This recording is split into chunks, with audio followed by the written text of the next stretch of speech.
Hey everybody, this is Cameron from Obnoxious and Anonymous, and welcome to the Twin Peaks Thought of the Day for Thursday, June 22nd, 2017. How I almost couldn't get even the title out without tripping over my words. I don't know what's going on. You're tripping like Jerry at the end, at the beginning of the last episode. I don't know where I am. So obviously, you know, my co-host today is Hal. Hal, everybody loves you. Just wave to everybody. I love everybody. I love everybody out there too. It's so wonderful having you here. Thank you so much for taking the time. And our other guest today is Richard Austin. He writes for RichardAustinWriter.com, which is, I believe, his own blog. He also writes for Taste of Cinema, and he has written an really incredible article that I actually related to quite personally called Twin Peaks: The Return. I love it, and here's why. Now, before we get into that article and everything Twin Peaks related, well, there's some Twin Peaks news we have to get to first. And that is, I don't know any details, but I just want to throw this out there because someone threw it out in the chat. Kyle MacLachlan talked to the site Welcome to Twin Peaks about him playing the three characters so far, right? Cooper, obviously Doppelganger Cooper, and the Dougie Jones character. I didn't read it because I have been informed that Kyle may have accidentally slipped out some details as to where the series could be going. And I don't want to be tipped off. So I don't want to either. As soon as you mentioned that, I hadn't seen the article, but it's like, oh, I want to read that. Oh, wait a minute. If there's spoilers, I don't want to read it. And even if there's not spoilers, but the hint of anything at this point, I don't even want to know that. So caution. If you want to read the article, awesome, but just be aware there might be something in there that is slightly spoilerish. So the next thing is Twin Peaks: The Return. The ratings are coming in. So the show is slipping every week, just as I imagined it would, in terms of the live viewership. So the numbers are, for the premiere, the first night had 506,000 live viewers. Give you reference, Vampire Diaries on its worst season was getting 1.3 million a night. Think about that, right? However, there were 3.1 million people who watched it across all platforms. So those are the kind of numbers Showtime wants, right? Right. Okay. People do have lives. They're not, slaves to when the show airs anymore. That's not the way they live their lives. So. Exactly. But I just want to point it out that if you see articles saying viewership is down, it's only down in the initial live viewings, which I don't understand. because if you don't watch it when it first comes out, you got to stay off Facebook and Twitter for who knows how long until you see it. Well, we're the hardcore freaks, eager the minute it airs. We want to know, so. Oh, exactly. So the premiere had 506,000 live viewers. Episode 7 live clocked in at 294,000. That's a huge drop. However, across all platforms, it's brought in 2.5 million. So it's down 1 million or 500,000 or so from the premiere, which is to be expected, right? People tuned into the premiere to get involved in this new show again, and they realized, uh-oh, you have to be kind of a hardcore Twin Peaks fan to even step foot in this. I need to maybe go back and watch the original series or just stay out of it altogether. So yeah, so it has dropped across all platforms, but you have to keep in mind when those Blu-ray sets come out, when it goes on some sort of streaming service besides Showtime, people are going to catch up with this. I mean, I remember when Joel Baca was on the channel or on the video a few days ago, and he said, Showtime's playing the long game here. People are not going to be revisiting Ray Donovan in 5 years like they're going to with this new season of Twin Peaks. Exactly. So the viewership might be down, but in the long run, it's gonna pay off in many ways. My girlfriend, she's watched seasons 1, season 2, Fire Walk with Me. I'm a freak. All I do is think about Twin Peaks. She hasn't started watching it yet because she wants to watch it when the Blu-ray comes out at a later time. She owns her own business. She's busy. Doesn't want to do it. Doesn't want to wait week to week. So that's the way she prefers to watch it. She's not interested. She really wants to see it. I have a friend who has the Showtime channel and the site, refuses to watch it until it's all over because he doesn't want to wait week to week. Right. So, and he's someone who just stays off all social media. So, I mean, good for him. But I could not know it was out there and wait till September to watch the whole thing. That would drive me nuts. Right. But, Lynch and Frost are asking a lot of us as fans and viewers, the way they're putting this show out there. I saw an article where somebody was doing an analogy. It's like if somebody had a painting with 18 black squares over sections of the painting, and he slowly peeled one square off at a time and let you look at that part, and let you watch that or look at that for 10 minutes, and then peeled another square off and let you look at that for 10 minutes and wait until all 18 squares were off. And now you can sit back and look at the thing. That's what it is. It's an 18-hour movie in parts. No, I totally agree. Richard, what do you think about all this? Are you worried that these numbers are going to backfire and if Lynch and Frost decide to do another season or another series altogether with Showtime, that Showtime would just not want to work with them again? Or do you think they're happy with the results so far?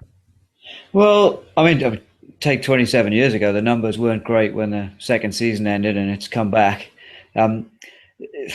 You look at that, you look at how many people went to watch a film like Spotlight at the cinema, not many, but does it make it any less worthwhile? No, I think so far it's been a fantastic experience, and yeah, like you said, some of the people have maybe been turned off after the first, after the premiere, and we're left with the hardcore. Is it going to attract new people? Maybe not, because it's very difficult to get into, but people may see it and then go back and watch the originals and then watch the new ones after that. It's who knows the direction it'll take, but I don't think necessarily numbers like this will stop another season if it comes on, because like you said, the Blu-ray sales will determine everything. I think the same way that a show like Firefly caught off long after it was cancelled. So, and just so people know, the final episode of season 2 clocked in at 10 million viewers. Back when there was three channels. Yeah, there's only 3 channels, but still. And I remember that was what Bob Engels said, the co-screenwriter of Fire Walk with Me. He said, well, if all those 10 million people go to see Fire Walk with Me, we got a hit. And they didn't come. So, no. Yeah, I'm not worried at all. I think it's going to be fine. But I do agree, and I've been saying that this show is almost impenetrable of people who are even casual Twin Peaks fans. I can't even imagine if you'd never seen the original show and tried to watch this. I would say do not even try. Just spend a few days and rewatch the original series. And I mean, my wife watched the last episode, and where Hawk is talking with Frank Truman about the diary entries, and she was like, oh, that's interesting. Annie came to see Laura. And I said, well, don't you remember that in Fire Walk with Me? She goes, no. And so then I replayed her the scene from Fire Walk with Me, and she goes, yeah, this is too much homework for a TV show. And I think a lot of people feel that way. And Hal, you're on this podcast with Richard, who is another Lost fan. And that was another show that really encouraged the viewers to, put a little homework into it. And the more you put into that show, the more you were paid off, I felt. Exactly. I mean, it's always a battle, art versus commerce, and Twin Peaks is art, pure and simple. And it's never going to appeal to the people that, want to have a Budweiser and watch, something that's just, wallpaper to, background entertainment. It just doesn't work that way. So if you get into it, you will be rewarded. If not, so be it. I don't think the ratings, that we used to, the ratings, what's that, Nielsen? The Nielsen company's still holding on to their archaic, numbers game and stuff. It just, the platforms are all different now. I don't think that that's as important as it is when we talk about Nielsen ratings. Who cares, Well, that's why I'm surprised that websites are still pushing this agenda of who's watching it. Right. It's people catch up on things all the time now. I mean, when Twin Peaks first came out, we didn't have DVR, we didn't have DVDs. I mean, you either saw the show or you didn't see it. Whole seasons of television were not released at the end to get you prepped up for the new season.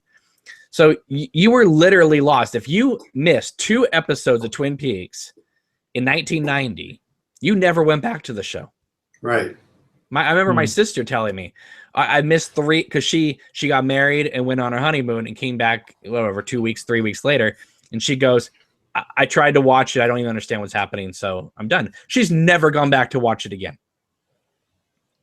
Just because of that. And I said, it's on Netflix. She was like, yeah, I know, but so it was one of those things that, like, and that's why, us hardcore Twin Peaks fans were literally recording every episode on our VHS tapes, because if someone missed it, we had to catch them up. So we weren't the only ones in our group of friends that watched the show, because it was sometimes a very lonely experience. I turned many people on to the show with my old VHS tapes. I was the only one in my high school that was watching it. I got a few other people to tune in at the school I was going to when it was originally on.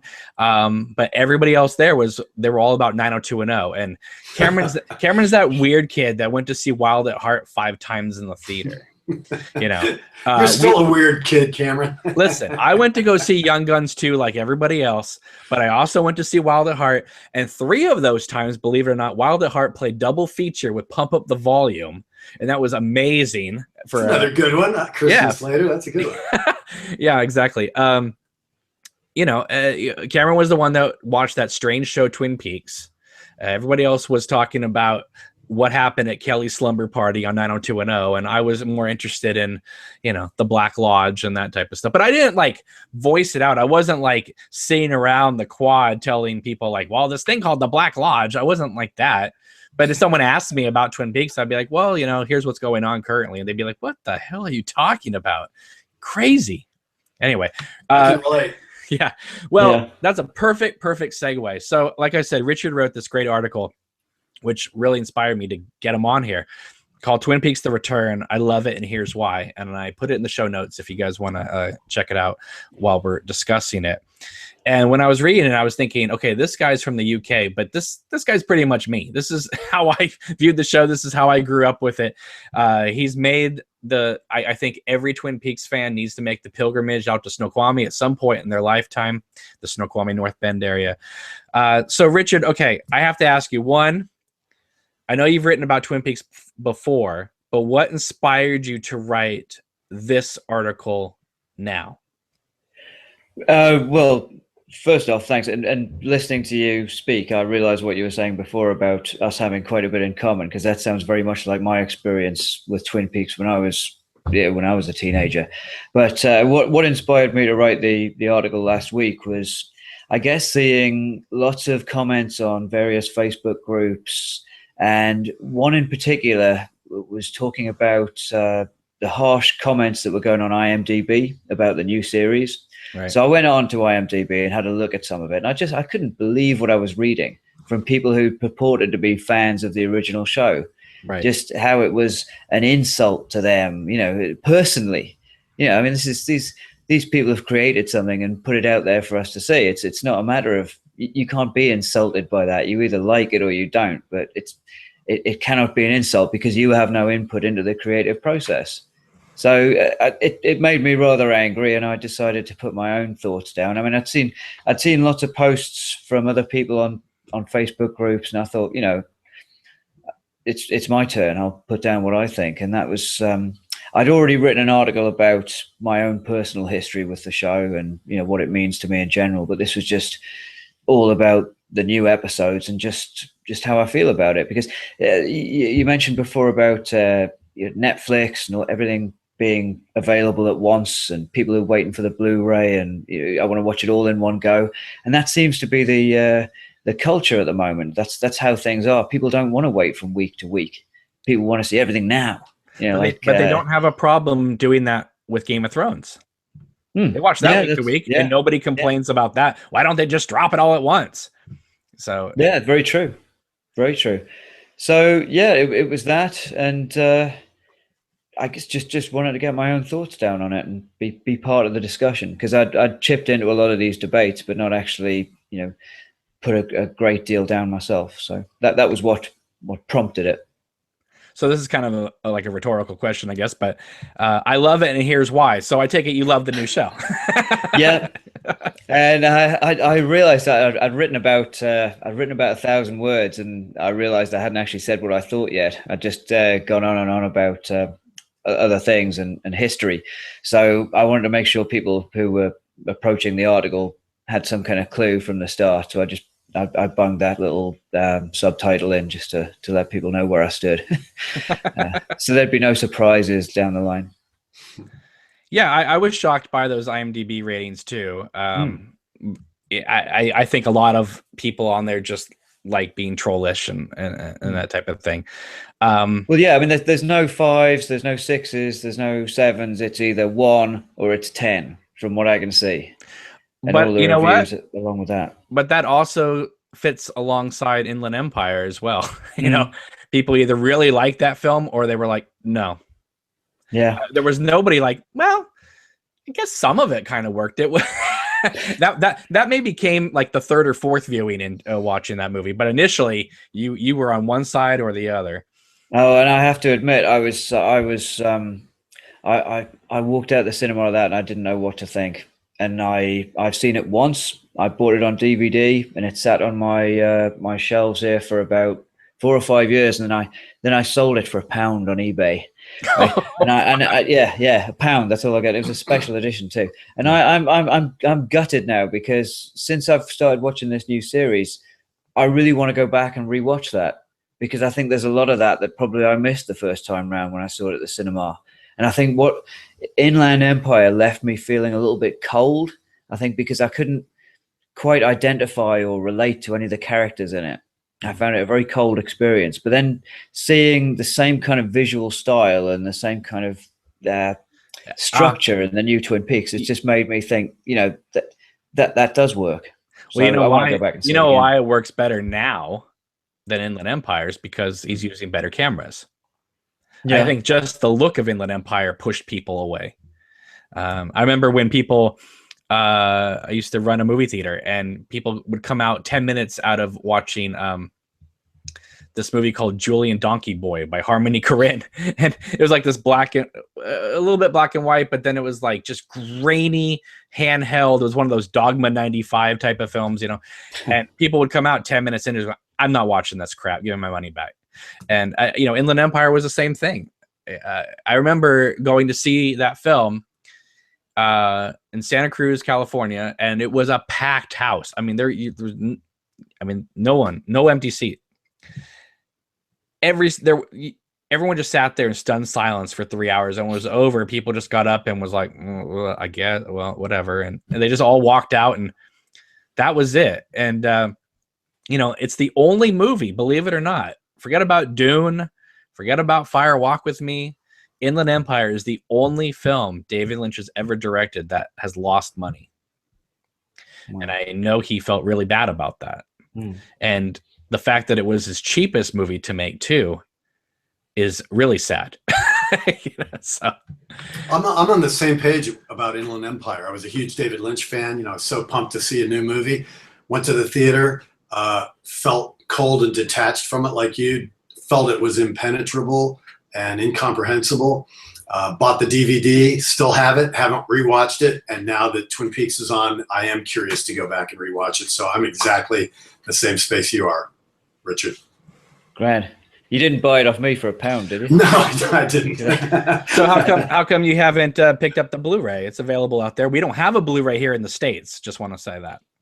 Yeah, no, I'll be honest, I don't have a Blu-ray player, so it's one of those things I've not had the money to invest in yet, which is weird because that means I've not seen, I don't own the missing pieces either. You've The seen only them? time I've seen, yes, I've seen about 90% of it. I saw it at the Twin Peaks UK festival a couple of years ago. They were running it in the bar, and I made a point of standing and watching it because I hadn't had a chance to. Was that at the Bang Bang Bar?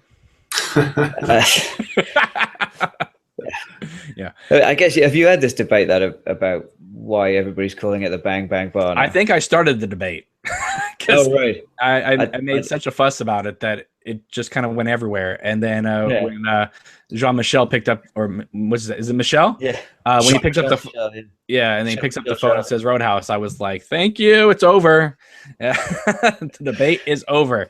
And I was so happy too with episode 7 because it also stopped the debate of what timeline are we in with the whole Dougie stuff and Rancho Rosa, because obviously if Jade Mail's the key, it the fact that it got to Ben Horn in the same timeline, unless the Ben Horn's timeline is 2003 as well, then maybe not. He would have aged a lot in 12 years then. Yeah, exactly. Okay, so when you heard that Lynch and Frost were going to bring back Twin Peaks, were you surprised? Or because for a long time we had heard that, it might happen, and then they kept shooting it down like it's not happening. It's not happening.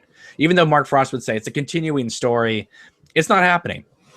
Even when I interviewed Jennifer Lynch and I said, there's like announcements on Ain't It Cool News that Twin Peaks is coming back, and there's websites dedicated to bringing Twin Peaks back. And she took a puff from her cigarette and rolled her eyes and was like, it's crazy. But at the same time, though, she said to me, well, the next film my father is going to make is going to blow everybody's minds.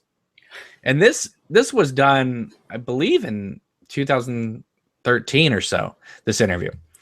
I always get 2012, 2013 mixed up, but I think it was 2013. So that means her dad was already working on this thing. And she knew it was coming back. Or maybe she didn't know. I don't know.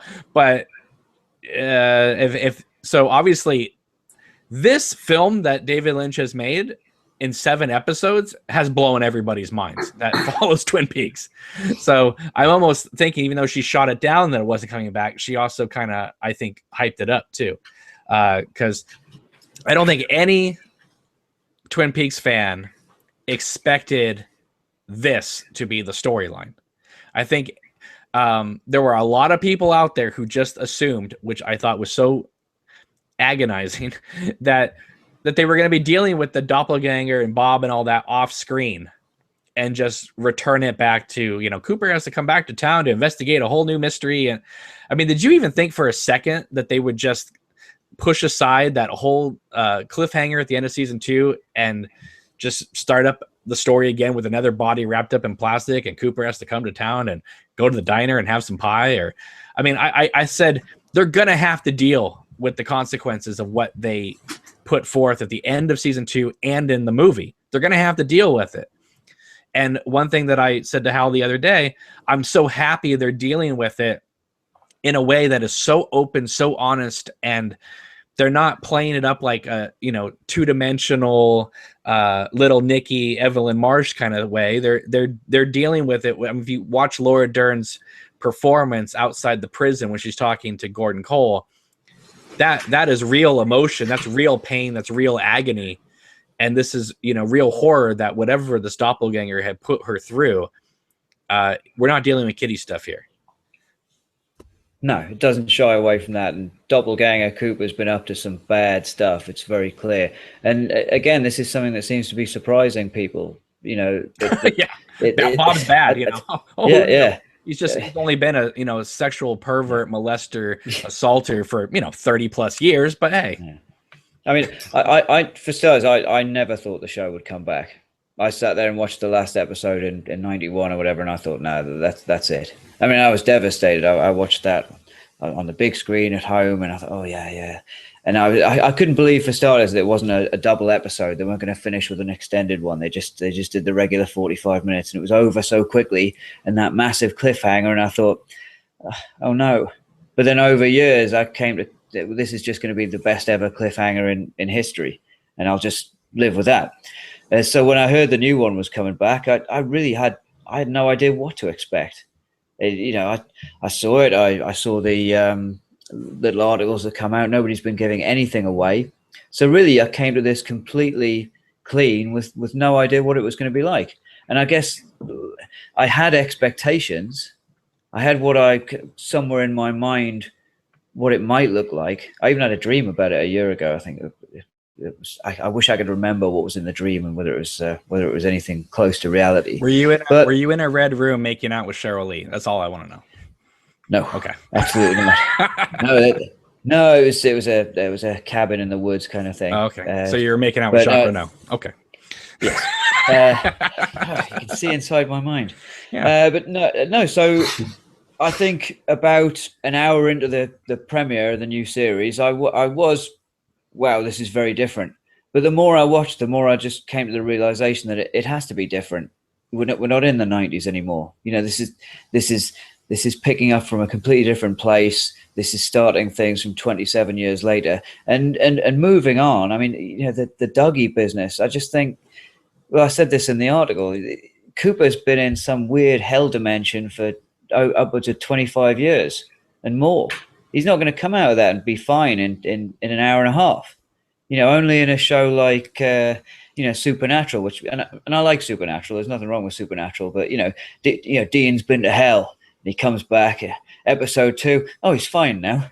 Oh, that's all right. Yeah, so no, this is real, and like you said, they're dealing with it honestly, and it's going to take time. Mm-hmm. And like I said, that's the title of the show. We talked about it's obvious it's going to take time, and the reward for waiting will be so great. I mean, just to see in that last episode him getting his kung fu business on with Ike the Spike. Yeah. That was fantastic. I mean, I had to rewind that immediately and watch that again because that's yes. There's Cooper creeping through. Yeah, there's been some people talking online about how can Ike be so effective in the previous episode and such like a wannabe Jack Ruby in the next episode. Yeah. I did wonder what his plan was in a crowd of people in broad daylight. Because I believed when people would say to me, what I think was going to happen is he's going to come into the office where Dougie is because he raided Lorraine's office, that he would come into Dougie's office and maybe like kill Tom Sizemore, and then Cooper was going to have to box him out or something, But I thought it was great the way that they handled it. I'm just like I said, I'm amazed that the show is, it's doing in a different way what the original series did.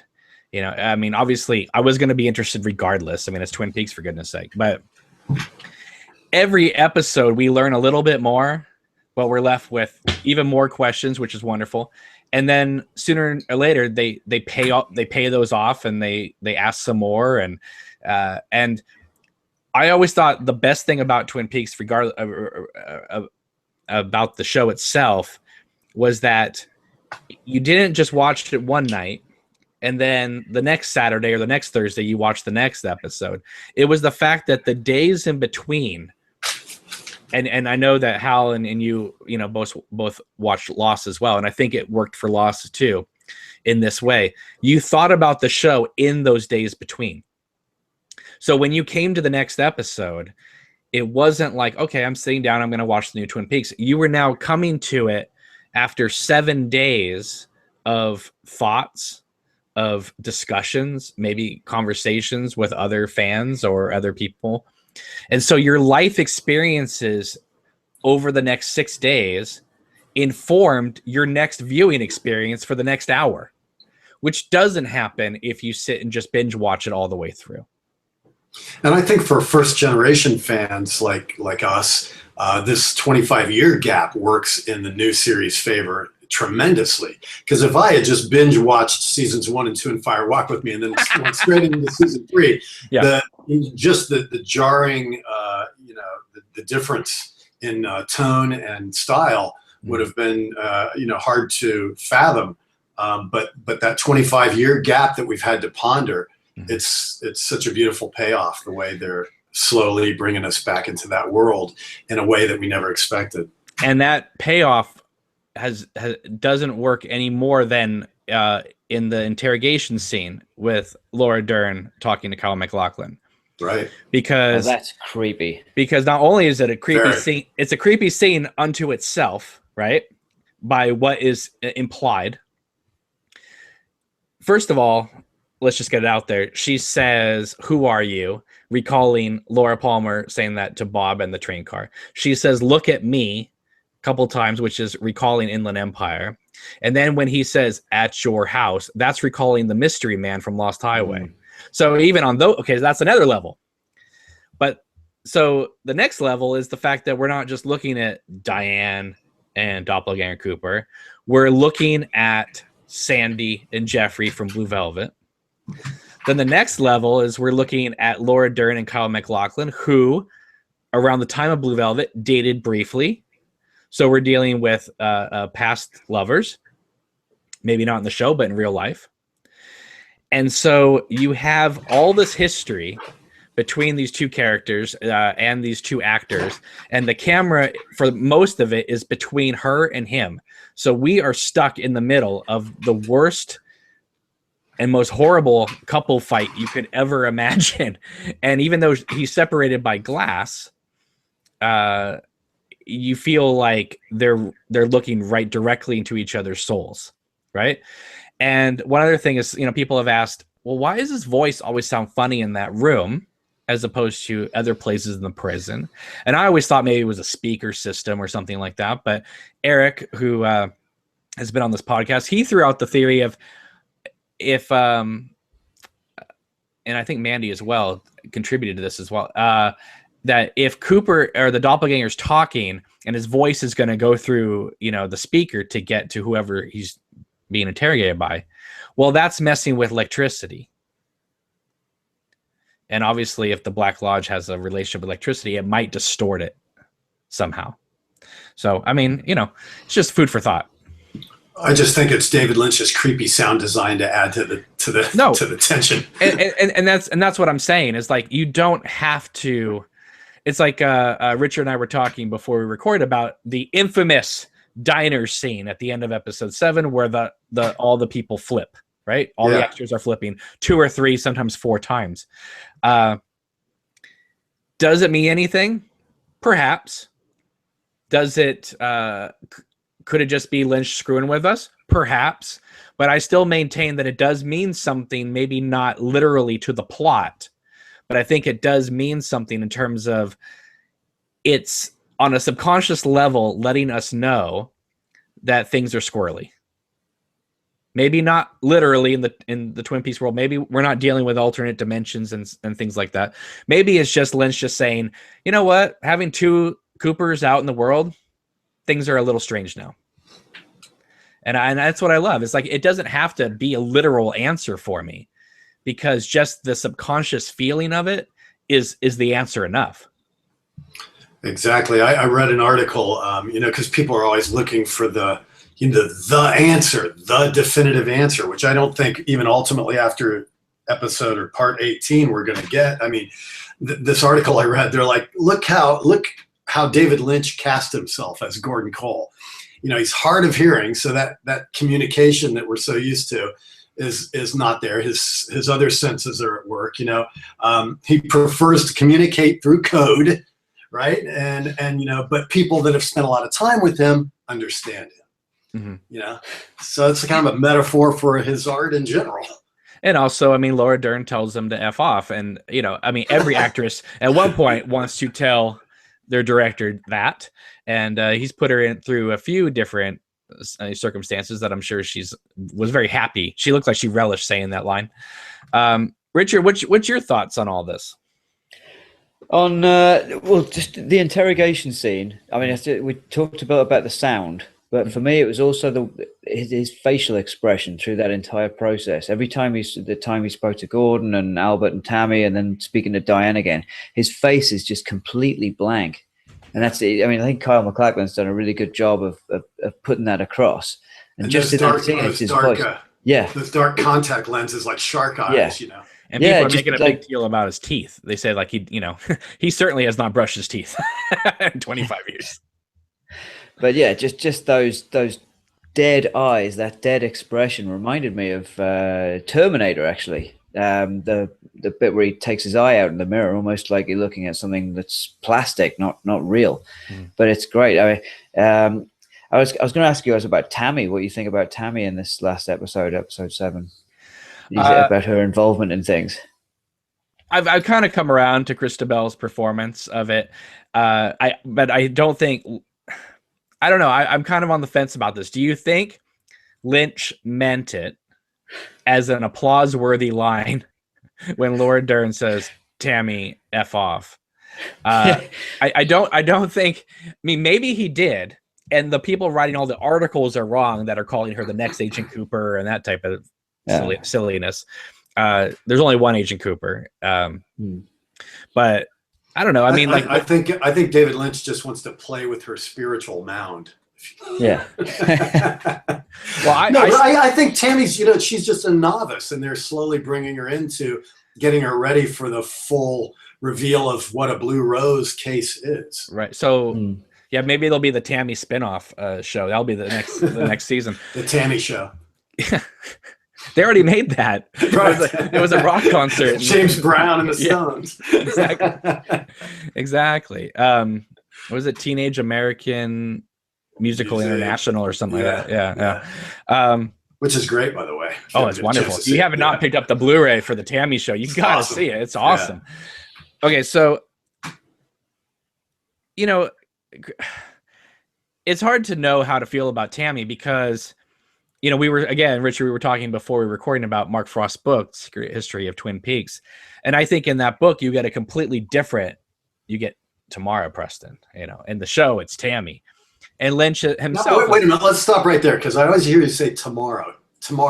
Isn't it Tamara? It could be either or. Nah, I would think it's Tamara, isn't it? Tamara? Yeah, okay. Yeah, because, maybe that's an English thing.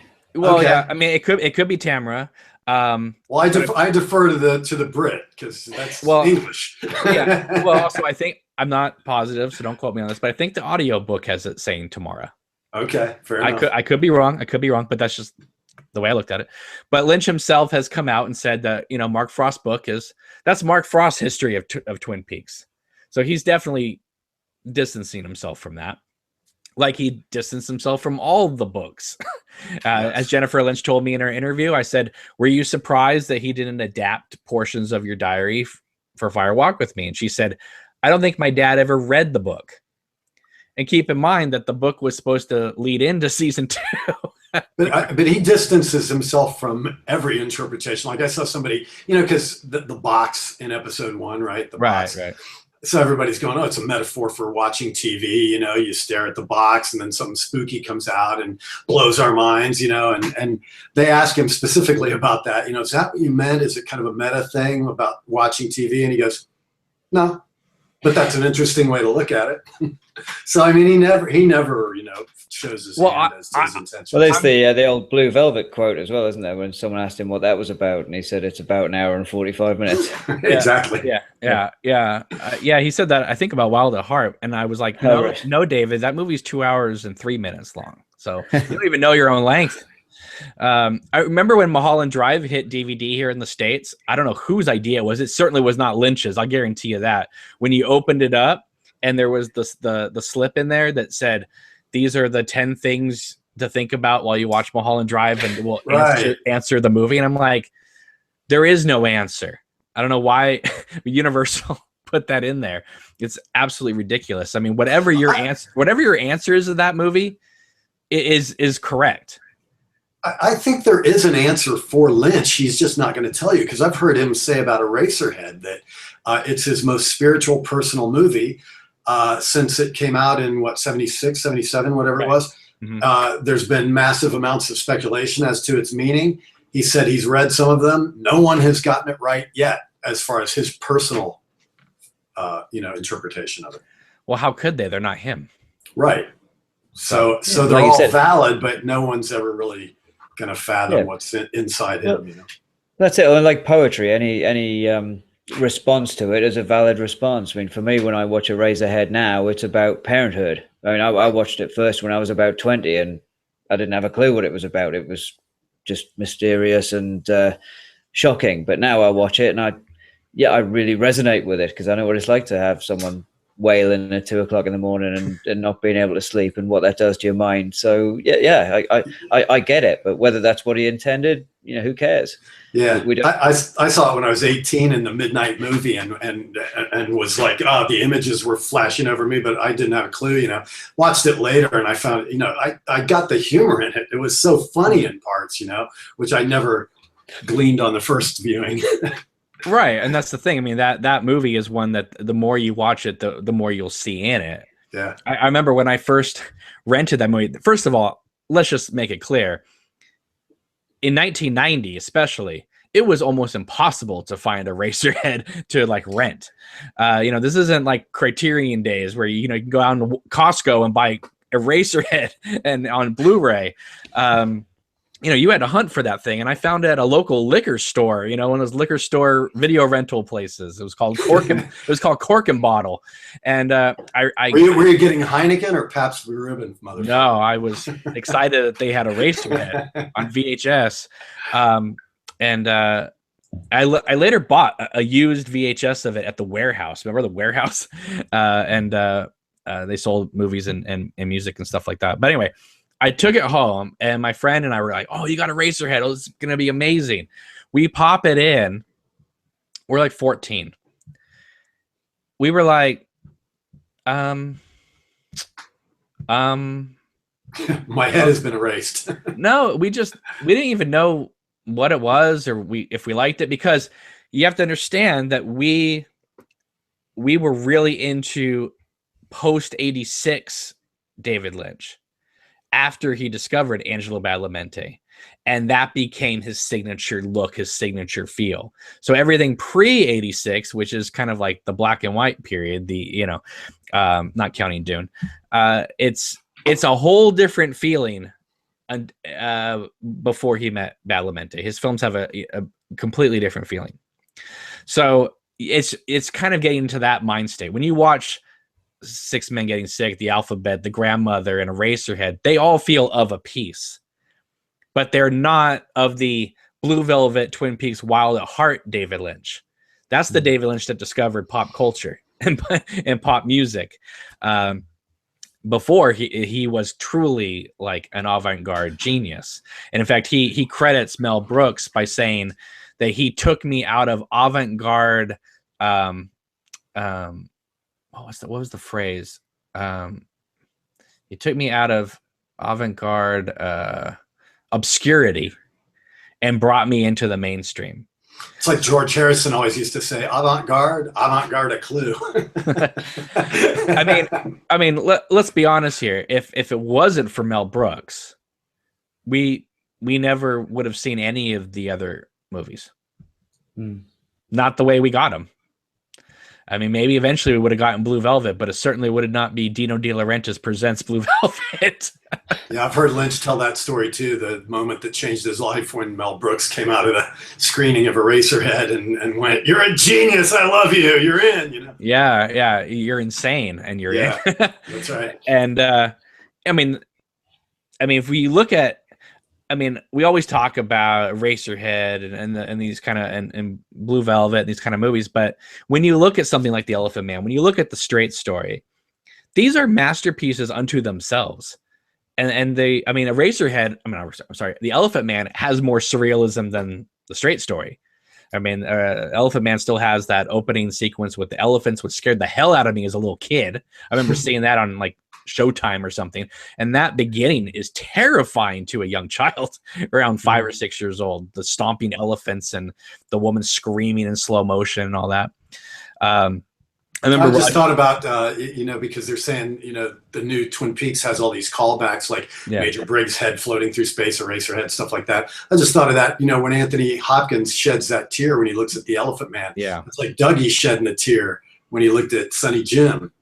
Oh, completely. Yeah, and now people are making the comparison to that tear looking at Sonny Jim could be maybe because he's looking at this little boy. And the next episode, I think is the next episode, I could be wrong, where the little boy gets hit by the car.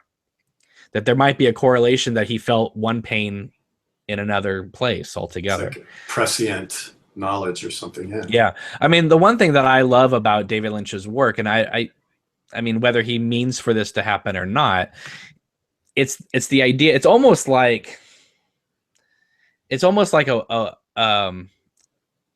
like the writings of like William Blake, right? Where William Blake would saying that, you know, there's no heaven, there's no hell. Heaven and hell are here. We are living amongst the angels and the demons as we live our life. And that's what I love about Twin Peaks and post Lynch's work after that, is the idea that we are living side by side with horrific elements, and we have to deal with those. And those can be real people like Frank Booth, or they could be like this weird burnt guy walking through the hospital in the last episode. You know, it's like we are constantly surrounding it, and it is a battle of what Jeffrey was talking with Sandy about. Like, why are there people like Frank? Why is there so much evil in the world? And a lot of people at the time thought Sandy's speech about the Robins will come was Lynch spoofing what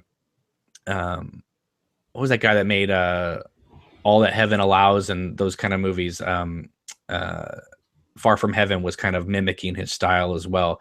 I don't know. He's got like a million movies out on the Criterion. Like the people were thinking that he was mimicking that kind of soap opera style of 1950s Americana. No, if you actually study David Lynch, that is how he feels. He's an optimist. Yeah. And that's why when a lot of people say this Twin Peaks is going to just end like brutal and hardcore and depressing. And I'm one of the few people, maybe you guys agree, maybe you don't, but I'm one of the few people who firmly believe that we're going to get maybe not an outright happy ending, but I think we're going to get pretty close to a happy ending at the end. The only Lynch piece that ended on a downer is Lost Highway. Well, Mulholland Drive. She kills herself. Okay, fair enough. Got a point there. That was a bit grim, yeah. Yeah. But I mean, Lost Highway was just so blatant, where it's just like, it was just dark. He's going on the Lost Highway. There's no redemption there. Right. Well, I mean, Blue Velvet has a happy ending, right? Some people could argue that Fire Walk with Me is a bittersweet happy ending. The fact that Cooper and Laura find each other finally in the lodge with the angel, the angel, no less. Wild at Heart. Remember, the Barry Gifford novel ends with Sailor walking away from Lula, right? And Lynch added that coda to bring them back together. And he even went so far to go on Siskel and Ebert, which I'm sure you can find online. It's like an hour-long special, and he had his classic Lynchian thing with his shirt buttoned up, to the last button, no tie. And I remember seeing that in 8th grade, his interview with Siskel and Ebert, and thinking, because I had my 8th grade graduation happening like in a few days, and I said, that's the look I'm going to have. No tie. I'm going to just have the button-up shirt. And I did it, right? Just all because of that one interview he did. But he went on Siskel and Ebert. Was it before Cons? I think it was right after the Cannes Film Festival. I think. Anyway, he says that, keep in mind, Roger Ebert really disliked him at this time. It wasn't until The Straight Story came out that he gave him 4 stars for a movie he made, and then gave him 4 stars for the rest of his career, which is 2 more movies. But Ebert and Siskel are sitting there, and Lynch says, listen, I added the ending of Wild at Heart to be happy because I really believe that Sailor and Lula have learned from their experiences in this film, and that they would not break up. Barry Gifford had similar things happen in his book and concluded that they should break apart. What works for the book doesn't work for the film, and if it ended with them, Sailor just walking away from Lula and Pace, that would not feel right to me. So he added the ending, and he made it very clear, I did not add this ending for commercial purposes. Not that anyone would think that Wild at Heart was made for commercial purposes, but he wanted to make it clear that he wasn't doing a Hollywood tacked on ending to try to make more money. Right. And then he did explore that in Dream of the Brokenhearted.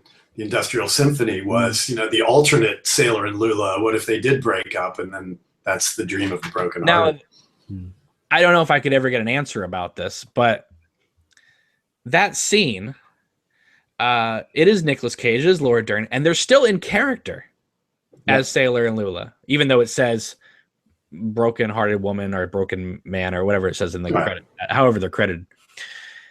But I've always wondered if that was like an outtake scene that was shot and then he just included it in the Industrial Symphony, or whether they specifically shot that to be in the Industrial Symphony, because he's still wearing the sailor black shirt. Her hair is still meticulous as Lula. So I've never really got an answer. I'm sure. I mean, come on, it's David Lynch. He could talk them into doing an extra scene, but the fact that they were still in character, right? That's just made me question whether it was a scene originally meant to be. I think it's the Wild at Heart alternate ending myself. That's how I've always approached it. Yeah. I'll never forget watching Industrial Symphony for the first time, and my friends that were watching it with me, because I watched it with a little group of people, they were bored to tears, completely bored. And when Julie Cruz fell and hit the car, they all applauded. They were done with it. They were like, "Thank God she's gone." And then when that giant like meat deer gets up and stands up, and and the music kicks in, that Badalamenti score kicks in. That thing was not well received. Let me tell you, that Industrial Symphony. It was just a theater piece. It was an installation. I mean, how cool! Michael J. Anderson showing you it's a dream by standing there sawing a log. It's genius. Oh no, I thought it was great. I remember there was a magazine called Video Review, and it gave it 2 stars. And they said, "You know what? his dreams are starting to feel like they're on repeat. We've heard all this music in Twin Peaks. This is you can skip this." But I still say Industrial Symphony should be on Blu-ray. I think it deserves a Blu-ray release, and not just the lime green box set release. I think people were trying to approach that as a movie, which it was not. Richard, what did it was? Yeah, what did you think about it?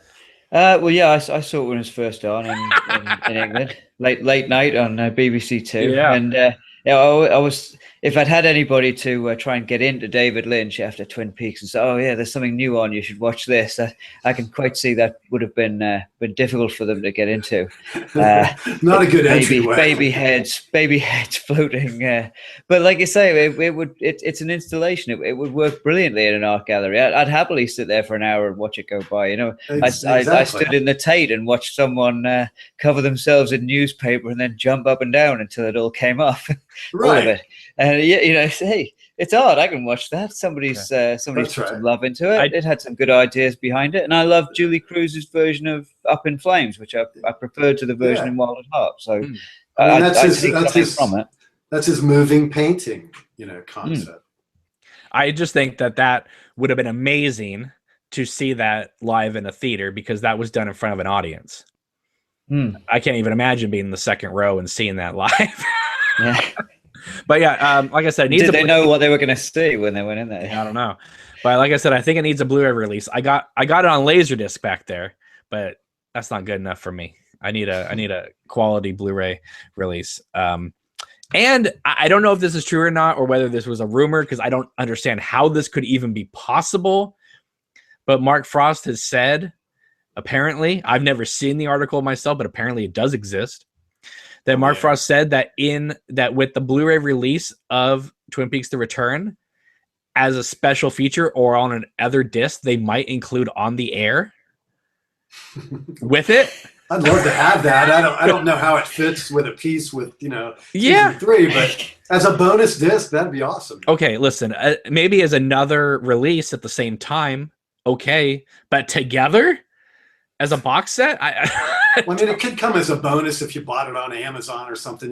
They throw that in as a bonus. It's like the deluxe edition. Includes that, whatever. Right. So, Richard, I have to ask you, because in your article you talk about how that you were lukewarm to Lost Highway, and you kind of come around on it a little bit. That your enthusiasm for Wild at Heart has kind of died down a little bit. Okay, let me just ask you the Wild at Heart thing. Could it be because since Wild at Heart, we've seen just so many young lovers on the road type of movies? We had True Romance and other things like that. Do you think that those movies kind of diluted the power of it? It could, in some ways. Also, I thought I read Barry Gifford's book 5 or 6 years after I saw the film, and I really preferred the book to the film. I thought the descriptions of the characters and the way the book plays out was just something of an improvement over the film. But I love the story. Don't get me wrong, but Have you seen something about it seems superficial now? Have you seen the deleted scenes from Wild at Heart? No, I haven't. Okay, What's in there? basically the book. Right. Okay. I mean, Well, it begins with Lula talking to her friend, I can't remember her name, about Sailor's getting out of prison soon, and the actress who plays her friend is one of the ladies who works at the Great Northern, the one that runs up to Ben Hur and says, "MT Wentz is coming to Twin Peaks." Right. So it's really fascinating because if you read the screenplay for Wild at Heart, it's not the movie we got. Lynch actually wrote like a pretty great adaptation of the book.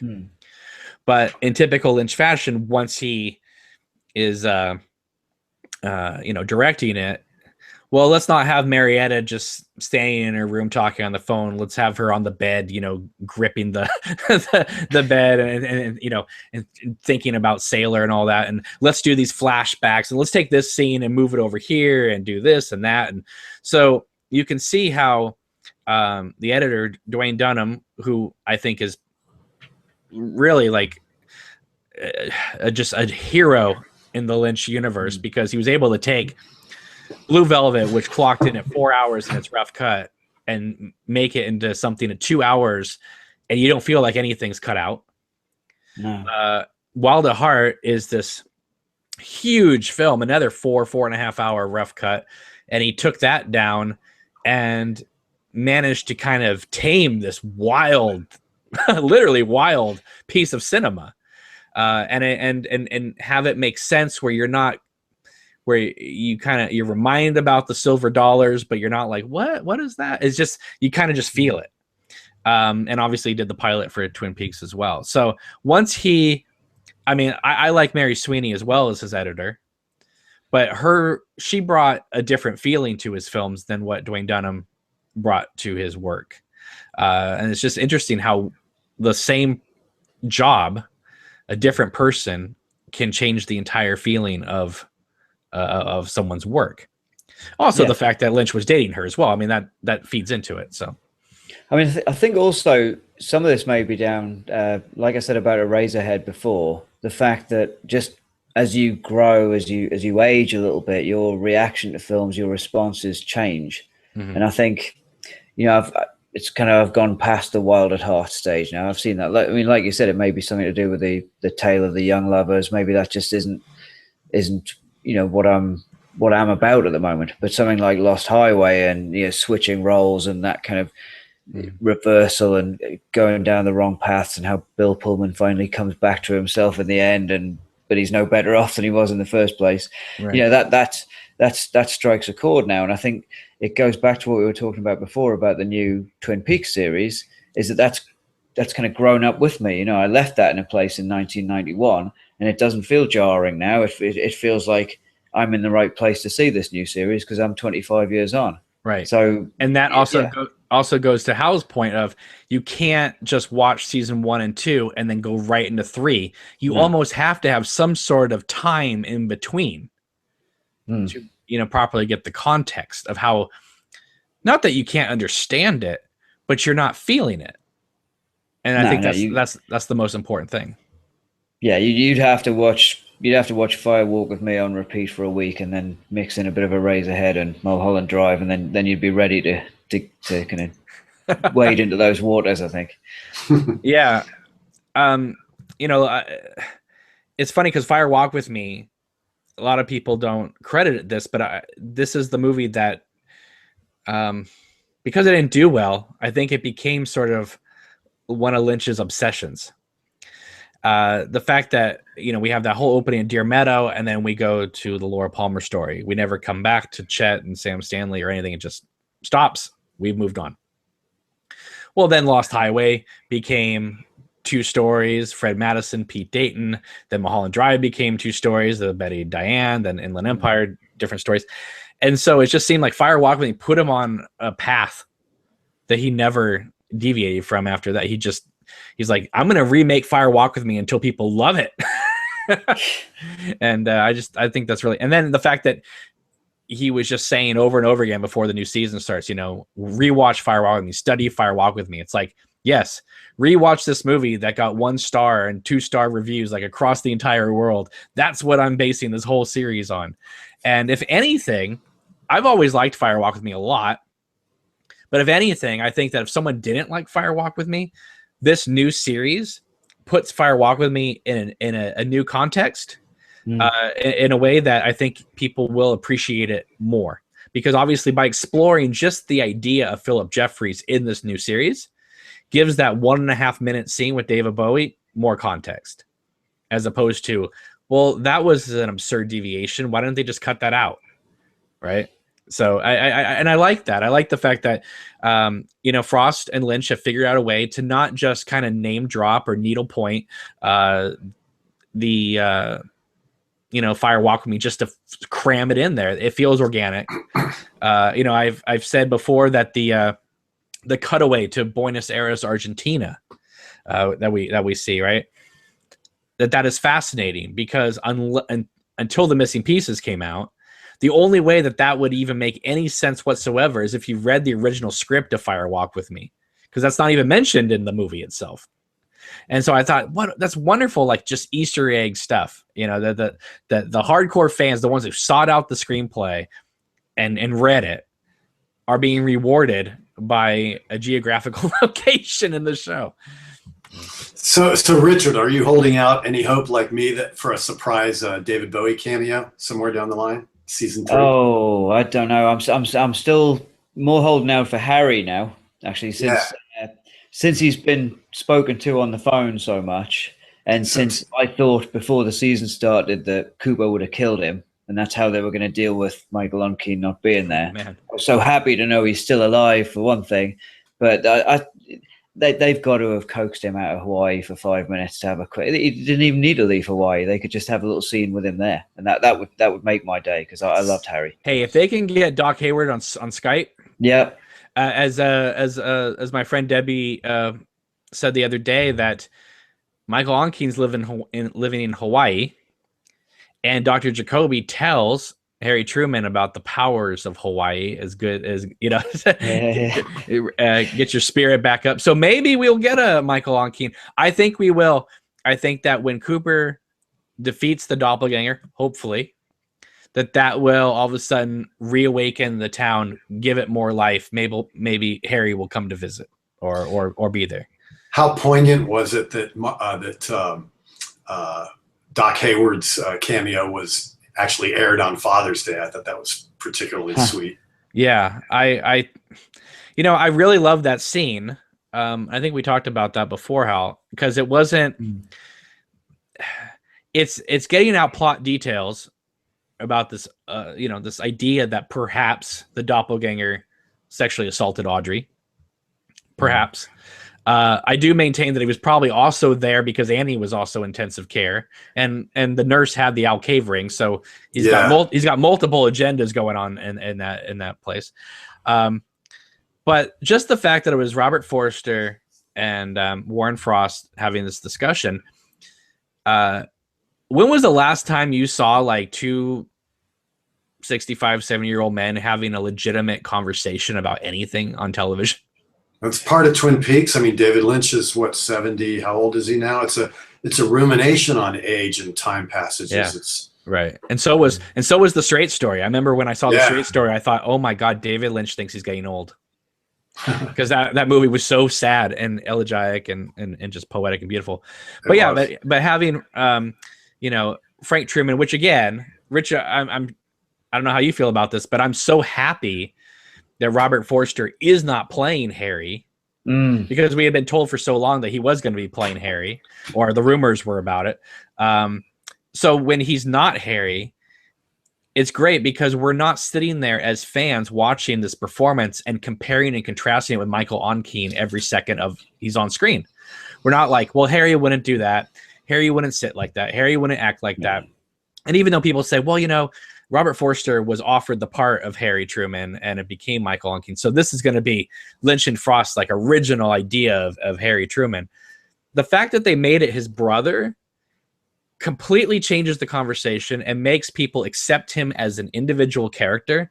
And I think that's why people have gravitated and really love him in this role, because we're not having to pick and choose between Lara Flynn Boyle or Maura Kelly. We're not looking at Michael Onkeen versus Robert Forster. It's his brother, right? Is it a little, you know, soap opera to have his brother, you know, take up the sheriff's station? Perhaps. But you know what? It's no more than Jacques Renault having, you know, another perhaps brother. I believe he's his cousin, though, because when Jean Renault is telling Cooper about, you know, Jacques and Bernard as two brothers, he doesn't mention a third brother.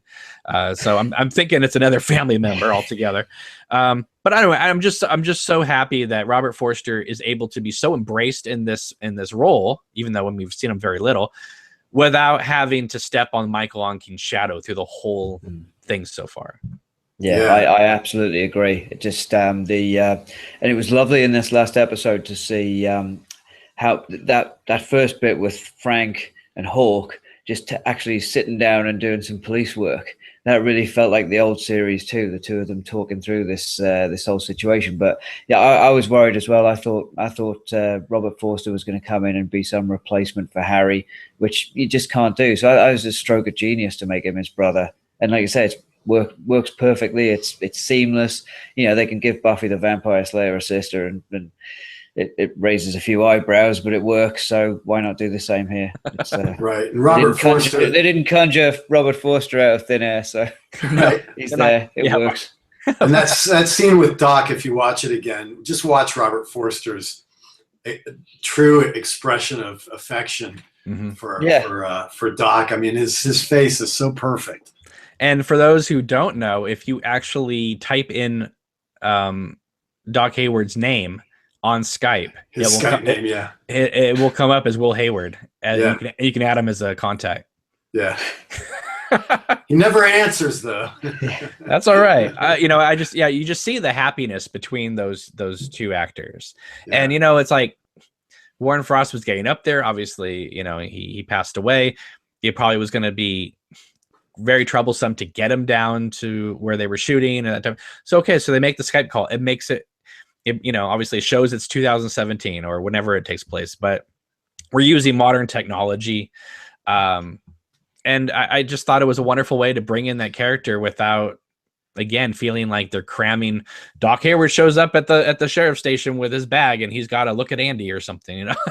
It's also interesting because I heard that Warren Frost died due to complications from Alzheimer's. And if you think about the Dougie character and stuff, you know, it's like it's all part of an exploration of that kind of thing, you know, I think was probably going through Mark Frost's head a lot. You say Alzheimer's, other people say stroke. My wife watched it and thought, wow, he's acting like, you know, an autistic child. You know? Right. It's all of that. Yeah. And it's all of us exploring and trying to find what we like and what we don't like. And that's just life in general, which is what Twin Peaks is. Twin Peaks is everything. And you guys mentioned the fact that, you know, 25 years in the lodges, will mess up your brain. But remember, before he went through the outlet, he did get completely head shocked by electricity. Yeah. So he's got that going too.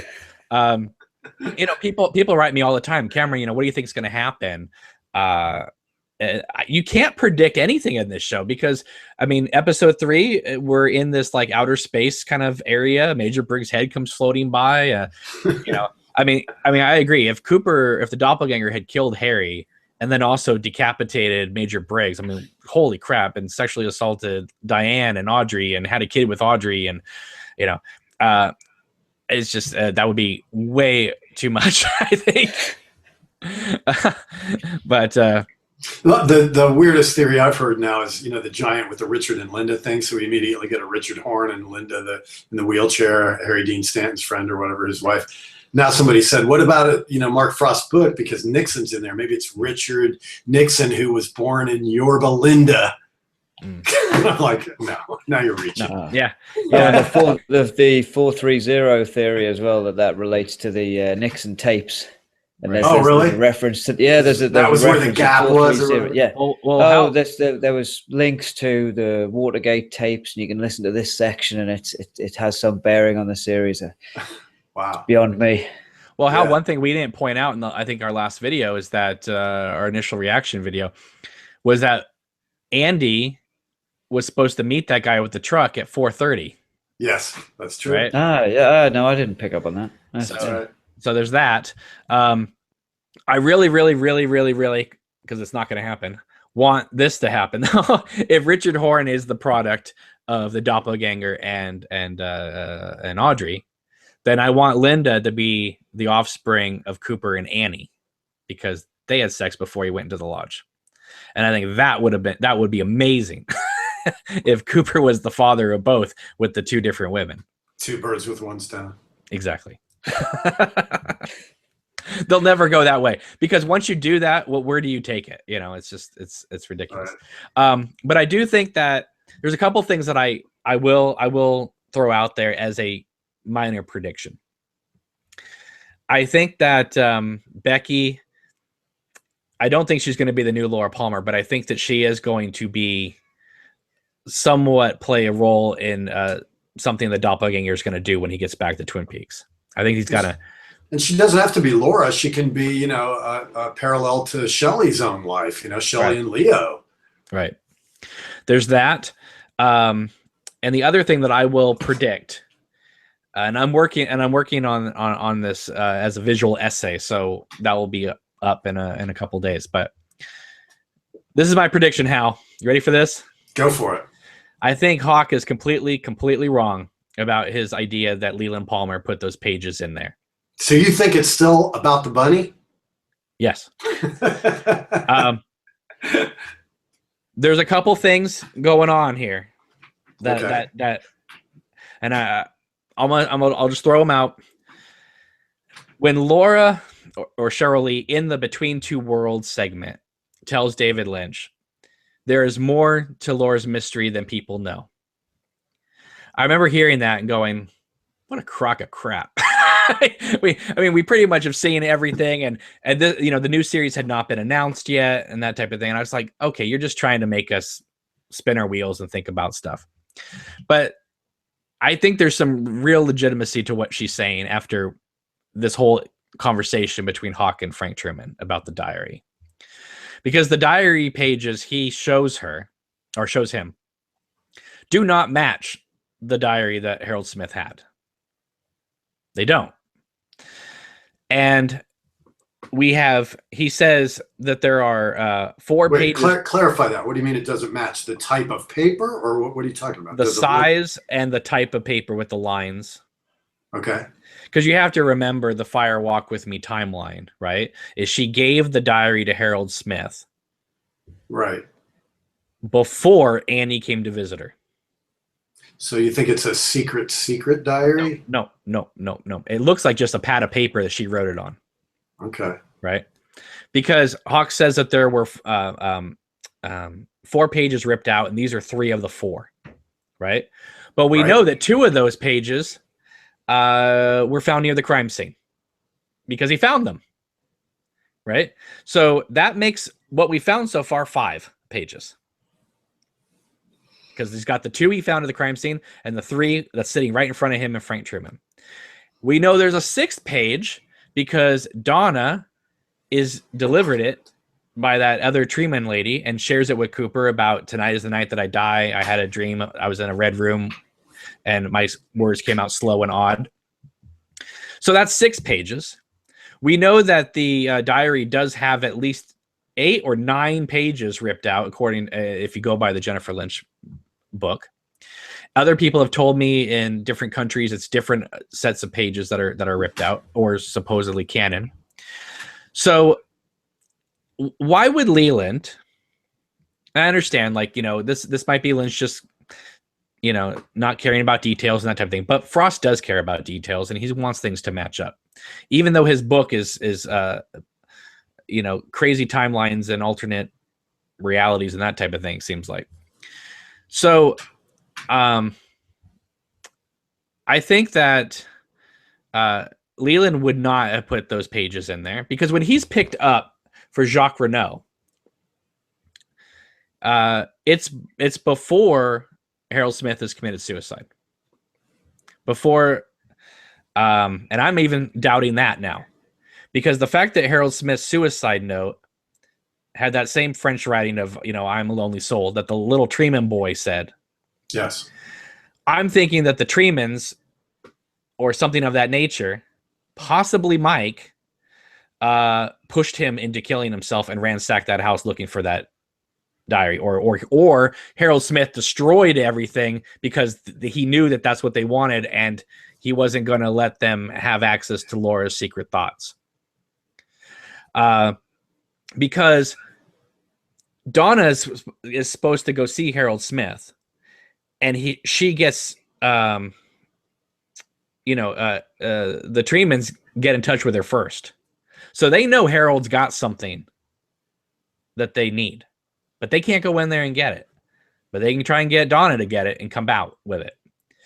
And what's really interesting is that once Donna leaves Harold Smith's house and tells James outside the Treeman house, he's got Laura's secret diary.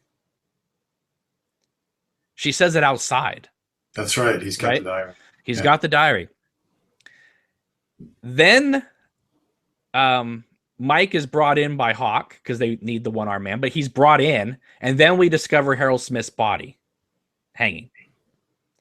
So maybe Mike got sent in there to take him out, or whether Harold Smith took himself out so he couldn't reveal anything about Laura. But I think that there is something going on, obviously, with the lodges making or driving Harold Smith to kill himself, like the elderly people did to Diane in Mulholland Drive. Because I'm thinking that, because Leland would not put those pages in that bathroom. He'd rip them up, eat them, or flush them down the toilet if he had them. And because Bob, I know Bob is eager for fun and likes to play, but Bob would never, ever let people know about Bob, Cooper, and a lodge and all this stuff, because he wants to be in Cooper. It's the whole point of why I think that Donna was sent that letter that's talked about, tonight is the night that I died, the diary entry, because if she reads it, they know that she would turn that over to Cooper eventually.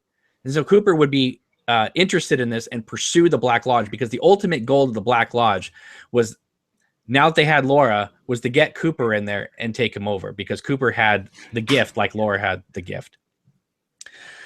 So basically what I think happened is, we know that those who go into the lodge, like Major Briggs and Annie Blackburn, all of a sudden can teleport to different places and warn people of things.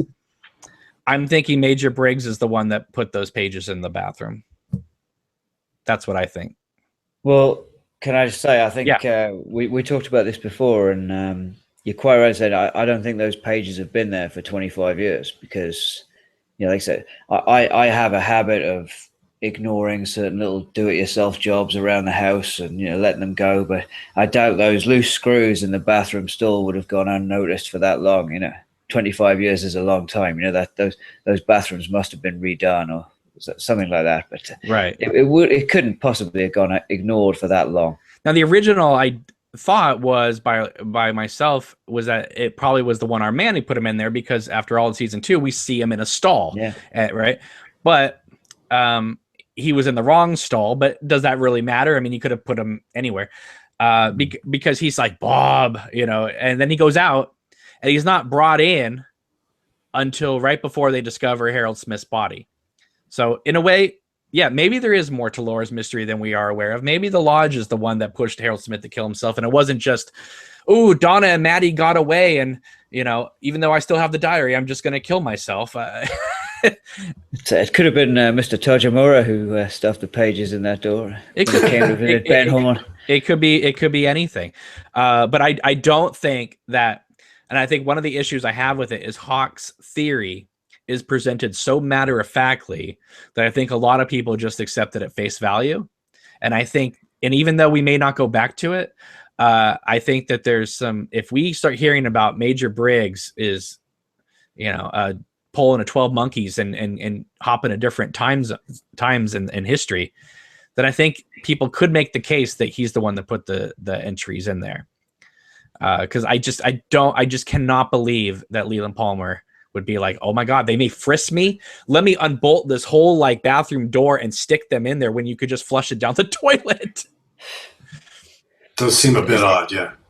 Is there anybody on the cast list, do you think, who might be a potential young Major Briggs? If he is capable of time travel, it might be some way to shoehorn him into the series later on. Well, we still haven't seen Tim Roth. Yeah. Uh-huh. But I think that Tim Roth is probably going to be playing the partner to Jennifer Jason Leigh when they meet up with the doppelganger. I could be wrong. I don't know. I mean, nobody knows. He could just show up again in a casino or something and be like, hey, you, Mr. Jackpots. And that's all we see Tim Roth in. I mean, we don't know. So, I mean, anything's possible. But the thing is, though, is that this is what I love about Twin Peaks is that they could not devote one more second to this idea of the diary pages. But the fact is that ever since that scene last Sunday, I've been thinking about it and trying to figure out what would be the timeline that they're presenting to us. Because originally I thought, well, that kind of negates the Fire Walk With Me timeline a little bit. So did Mark Frost go back to the original series continuity and just place the Annie Blackburn scene within that context? And then I decided to kind of play around with the idea of like, well, Twin Peaks Fire Walk With Me is the inverse of the series. So maybe there is room for it to all work out. And then it started kind of, when I started working on the timeline, things started kind of fitting in, not maybe entirely, but for the most part, it was working a lot better than I thought it was going to. I thought I was going to get a massive headache thinking about it. But then things started falling in line when you start opening the ideas about the Tremans talking, getting in touch with Donna, and putting that in there, and then Donna not revealing about the secret diary to James until after she's outside in front of the Treman house. Once Harold's dead and the diary is gone, that's when the Tremans disappear and the other lady's there. It's weird. Seems like it's I think the Lodge is I really have maintained since for a few years now that the Lodge's main thing was once Cooper came to town and they realized who they were dealing with in his dream, they knew they had to get him in there. I mean, they had an issue with FBI agents for a while. I mean, they grabbed Chester Desmond too. So, I mean, who knows what their ultimate goal is? Some people think, oh, it's to some nuke thing or whatever. I don't know if it's that simple, but I do think that, they were in Leland. He was a lawyer for Ben Horn. He got to meet a lot of businessmen, people with a lot of money. So I think that they got this need that we need to get higher and higher up into society somehow. Cooper would, theoretically take them all over the world, take them to Washington, D.C., and get it closer and closer. I remember throwing that theory out to Michael Horse. I was just like, listen, I know this is ridiculous, but let me just lay this out for you. And he said, you know what, Cameron? I totally see where you're coming from. I'll tell you, in 1990, it was just about writing the next episode. And I said, I get that. I understand that. I'm not saying they plotted this out and had this as an idea, but I'm saying subconsciously themes start appearing. Things start connecting.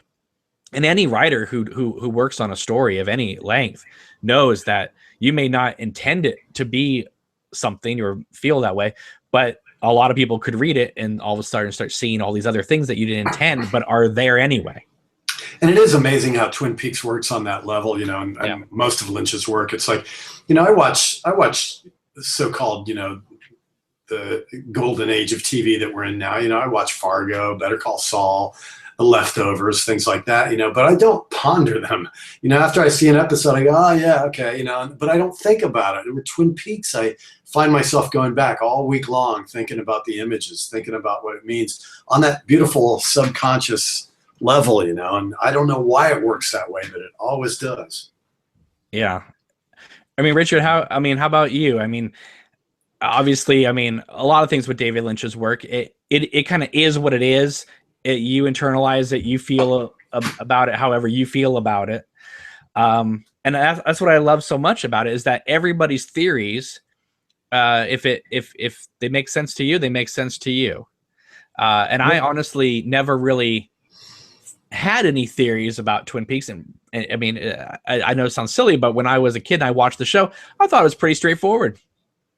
Yeah, me too. I wasn't thinking about any of this stuff. It wasn't until they started playing around with different continuity that made me think, well, are they just being lazy about it or not caring about it? Or are they trying to, it's kind of like, people saying to me about the extras at the end of episode 7.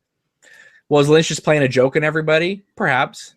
Is he moving them around to, for a meaning? Perhaps. Is he moving them around just to create a sense of that something squirrely is happening in the town? Perhaps too. It could be all of the above. But the thing is when you start thinking about it, you start to realize that things he's doing, even if they may mean something literally, they're being done for a reason. Like in Fire Walk with Me, right? Everything's inversed. I've said this a million times, I know, but everything's inversed. You have Chet Desmond, you have Dale Cooper, CD, DC.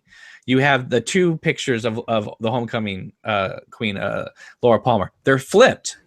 The one that's in that school is at the house, and the one that's at the house is at the school. Now you could say, well, that's just, bad continuity. But there's so much inverse continuity in that movie that it has to be done on purpose. Lynch would not mess up that much. Maybe one time you could say, okay, they got the wrong picture in there. But there's so many things in that movie that are flipped, and not just the Deer Meadows, the anti-Twin Peaks. I mean, like weird things like that. So after a while, you have to just kind of give up and be like, this is a conscious choice. And what is trying to be said to me about it? Is it something literal? Is it something it's like with the one-armed man tells Cooper, you have all the clues you need. The answer is not here. The answer is here. Right? And that's how I feel about this. It's like, it doesn't have to make sense here, but does it feel right? And when I hear the continuity about the diary entries, it doesn't make sense here, but it doesn't make sense here either. And so I'm trying to, understand what is the intention of playing with set continuity like that. Yeah, that's another reason why Twin Peaks bears such repeated viewings. I think, right? The way you have to. I think this is, I'm a teacher. I teach primary school, but sometimes I teach about poetry. And one way I tell children to approach poetry is, and I can't remember where I read this, is the first time you read a poem, you don't try and get anything out of it at all. You just let it wash over you. You just read the lines and you just have a reaction to it. The second and third time you read it, then you start digging into things and looking for meaning and look at what does that mean to me? What does this line mean? And that's when you watch this over and over again, and you start to build up a picture, and you get a better idea of how you feel about it. Now, I remember I was listening to a podcast about Twin Peaks, and these guys were talking about, they were going through the series and saying after each episode, who did you think was the killer at this point? And when I listened to that, I started thinking about when I was watching this as a 14-year-old, who did I think was the killer? And I absolutely couldn't remember. And to be honest, I can't remember caring. I just remember watching and just being swept up in the story, and it not mattering what it was going to mean or who was going to be the killer in the end. I think that's what made this so different for me. It was just so different to anything I'd ever seen before. Yeah, me too with the killer thing, because that became such a, who killed Laura? It's like, well, Bob killed Laura. They made that clear. Bob was the killer. Killer Bob, was even in the credits. It's like, but what's Bob? That's the true mystery, All right. So when I was younger, and my family would say, "Well, who do you think killed Laura Palmer?" My little kid jerky answer was, "I think it's Lucy." I never believed for a second it was Lucy, but I mean, there's just no chance that Lucy's the killer. All right, let's just. she was too busy eating chocolate bunnies. I know, and I've said this before, but any new viewers out there, I thought that one of my favorite theories at the time during season 1 was that because we were dealing with, we had Laura, we had Madeline Ferguson, we had Bob Lydecker, we had Waldo, and all that stuff. And of course, you think about that 1944 movie Laura, you think about Vertigo, obviously with Madeline and Ferguson. I really love the idea, and again, I wasn't married to this, but I love just interesting theories, that Laura was in so much trouble that she offed her own cousin and assumed her identity.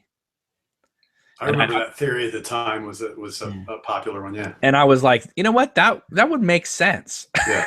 Because everyone's like, James, like, who are you? Hi, I'm Madeline Ferguson. And, just this whole thing.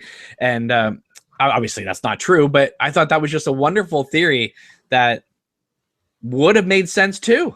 Yeah. Right. But what's so funny about Twin Peaks is that after that is Leland Palmer and Bob and all that, you look back at the series and you go, of course it was. Right, they set it up through the whole thing. You can see, I mean, even Sarah at the beginning, when she's calling frantically, is she with Bobby? Have you seen her? And then she just sets down the phone and she just goes, I wonder if she's with Leland.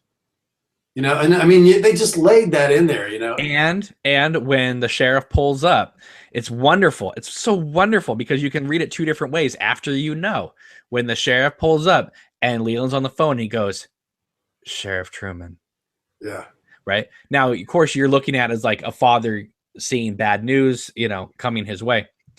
Also looks like a man worrying he's about to get caught. And also, I always thought that it was an allusion to it at Laura's funeral when Leland jumps on the casket. It's like, I mean, that's sort of, symbolic.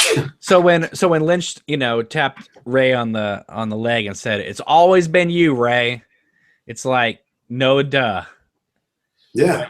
But at the same time, like you, when people said who killed Laura Palmer, a lot of times I thought to myself, who cares?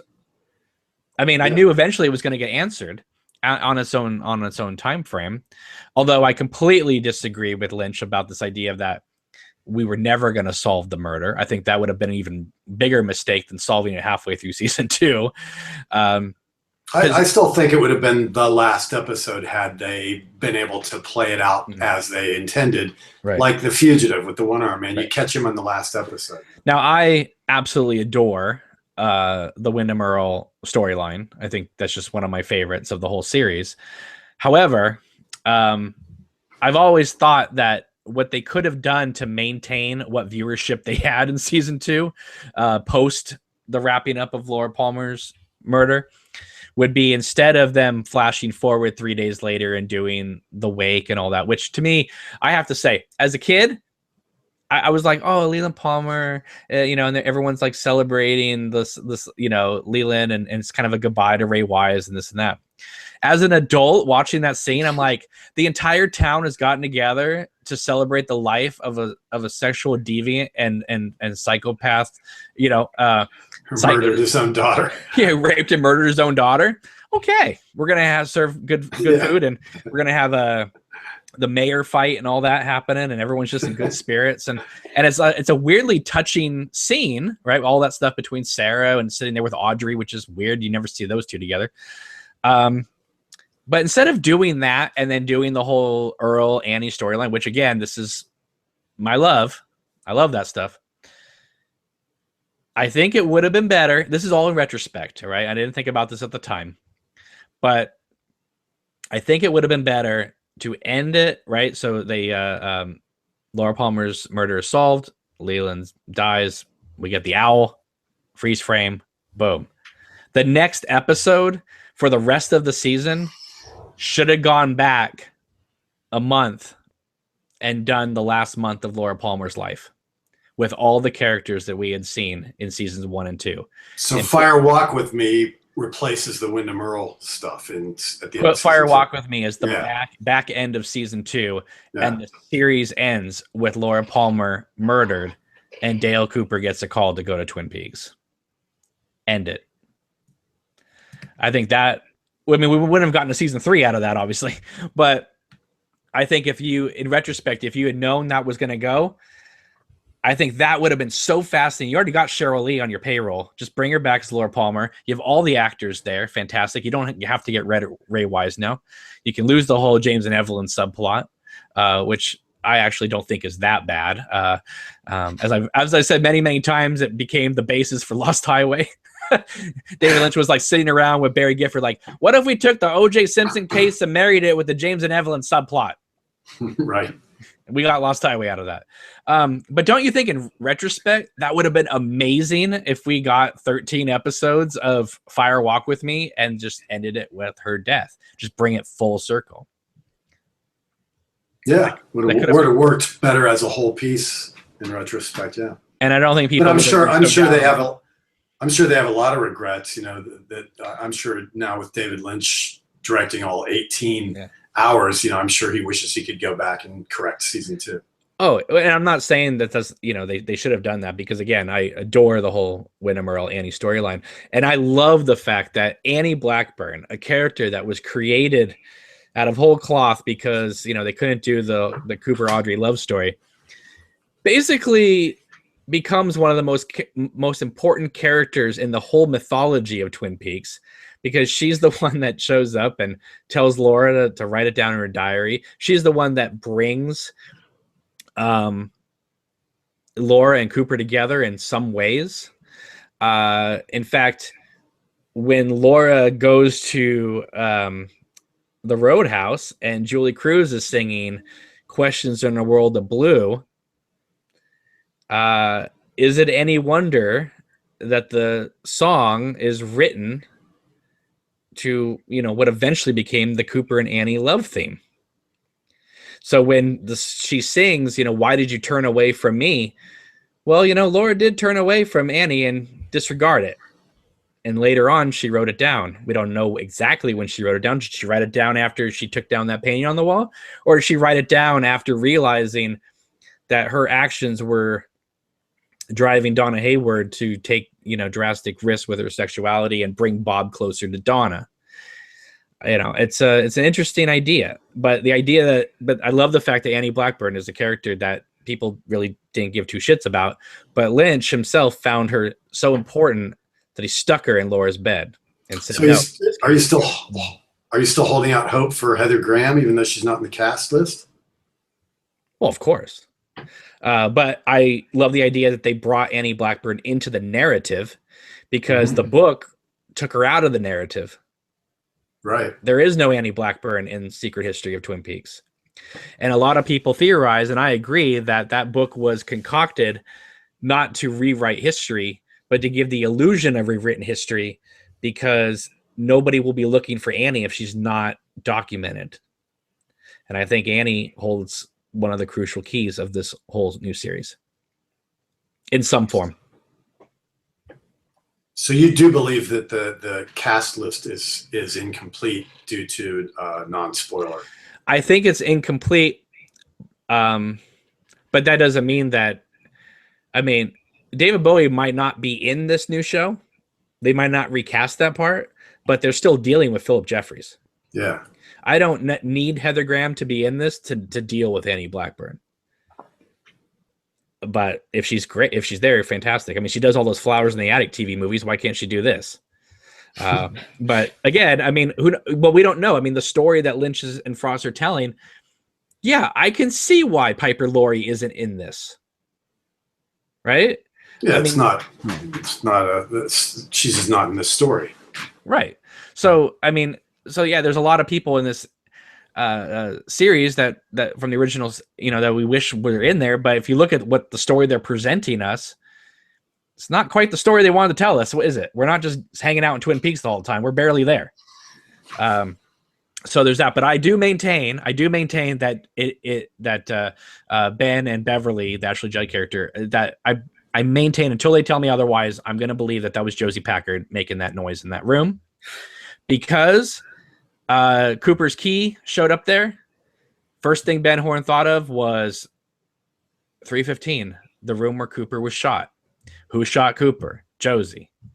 And so if the key all of a sudden is showing back at the Great Northern, the spirit of Josie in the wall is getting a little anxious and a little upset that it's all coming back. Well, I thought the humming was maybe Josie trying to lead him to the key. There's some kind of atonement narrative. Maybe, yeah. She's stuck in there. Maybe she can make up by directing their attention, because they're following the sound around the room, and that eventually leads them to the key, or leads Beverly to pick it up and think about it. Right. I just thought maybe that way around. Maybe Josie could get some redemption. What do you think? Are you a Josie believer? I like the theory that there's, ghosts in the walls of the Great Northern. I have no problem with it if it's Josie and the doorknob, haunting the facility. I've also heard people say that hum could be coming from something inside. Remember Audrey's hidey hole that she had back there? Who knows what's in that room now? Who knows? Right. Yeah. But I maintain when people say to me, well, where do you think this is going? I don't know. I don't know. Nobody knows. I love not knowing. Yeah. Yeah. Yeah. And I love the fact that I get email after email, message after message saying that when they have free time, people are going back and rewatching the episodes. Some people are doing little mini marathons like we used to do back in the day, where before a new episode, they're rewatching the previous however many that came out before. Yeah, so I have a friend that has just been watching weekly, and I finally caught up with him and wanted to hear his take on it and stuff. But I was amazed at how much stuff he was actually missing as I was, talking about these theories, because I'm just immersing in it, and he was just kind of watching them once, And so after I kind of left him dumbfounded with some of the things that I'd observed that he'd missed, he's like, I think I'm going to do like a marathon this weekend, and we go back and take it all in again. I go, yeah, you should. You really should. But nothing makes me happier though than people who write me and say, Cameron, I watched these episodes. I didn't really like them, but after hearing your podcast and things like that, I went back and rewatched them. And yes, you're right. They get better. It's like you were talking about the poetry, right? You may watch that whole first 2 episodes and be like, I don't get this. I don't know. This isn't Twin Peaks. This is something new. This is weird. I don't get it. But then they go back and rewatch it and they go, oh, this actually is quite linear. It's and the Dougie stuff that seemed mad, was like testing our patience and testing our endurance, on rewatches, it gets funnier, sweeter. It's beautiful. I love Dougie. Yeah. What were you gonna say, Richard? I see you nodding over there. Yeah, just about the Dougie thing, really, and the straightforward linear narrative that we're seeing, or it's getting more linear as it goes on. It's becoming a much more coherent story. Although I really want to get back and find out what's going on with Bill Hastings. Yeah, we left him, and we haven't seen him since the beginning. And I think Matthew Lillard did a really good job in that role, and I'd like to see some more of him. But this is we're in a film here, and we just have to be patient and wait, and it's all coming together nicely. I think somebody said if it was a 2-hour movie, this is an 18-hour movie, so if it was a 2-hour movie, we'd only be about 25 minutes in or something like that. So you can't judge it as a whole yet. And another reason why I think this is for like the hardcore fans is, again, watching it week by week, like you said, the Bill Hastings character, right? My wife doesn't even remember that at the beginning, because there's so many characters being introduced, right? Becky comes in and she's out. Obviously we're probably going to get back to this stuff eventually, but we could come back to it at episode 13 or 14. There's Twin Peaks podcasts out there. It's funny to hear them because sometimes they don't even remember that character. They go, oh, this is the first time we've seen this character. It's like, no, they showed up in episode 2. You don't remember that. And so I think there's so many characters that people can't a lot of people can't keep it straight, but the hardcore fans that are like rewatching it over and over again, they're the ones that are picking up on everything as we're moving along. I think that when Hal and I, or myself or whoever, do these, like right after we watch an episode, we do like these initial thoughts. If I go back and rewatch some of those, I'll probably want to slap myself silly because it's probably all wrong. But those are the initial things that you come up with when you just see the episode, and we're not dissecting it or analyzing it. We're just kind of, wow, wasn't this crazy? Or what was this? And what is that? Da, da, da. And then after a day or so, you kind of think about it, you rewatch the episode, or we do these like commentary things where we discuss the episode and watch it with all the people in our chat. And it's a different experience after you experience it one time, then you can kind of go back and rewatch it and you go, oh, you know what? This isn't as crazy as it initially seemed. It's just, I'm so excited that it's new Twin Peaks that my brain is going berserk. But when you calm down and rewatch it, and now that you know what to expect, you start to see the details. And then the third time you see it, you see more details, and it's just beautiful. A great example of that is, sorry, go ahead, Richard. No, I was just saying, when we said it before, that's what's different about Twin Peaks. And you said it yourself, Hal. That's name another show where you want to do that. The day after, watch an episode again because you didn't pick up on something. I can't think of one, honestly. Right. This is it. So sorry, that's all.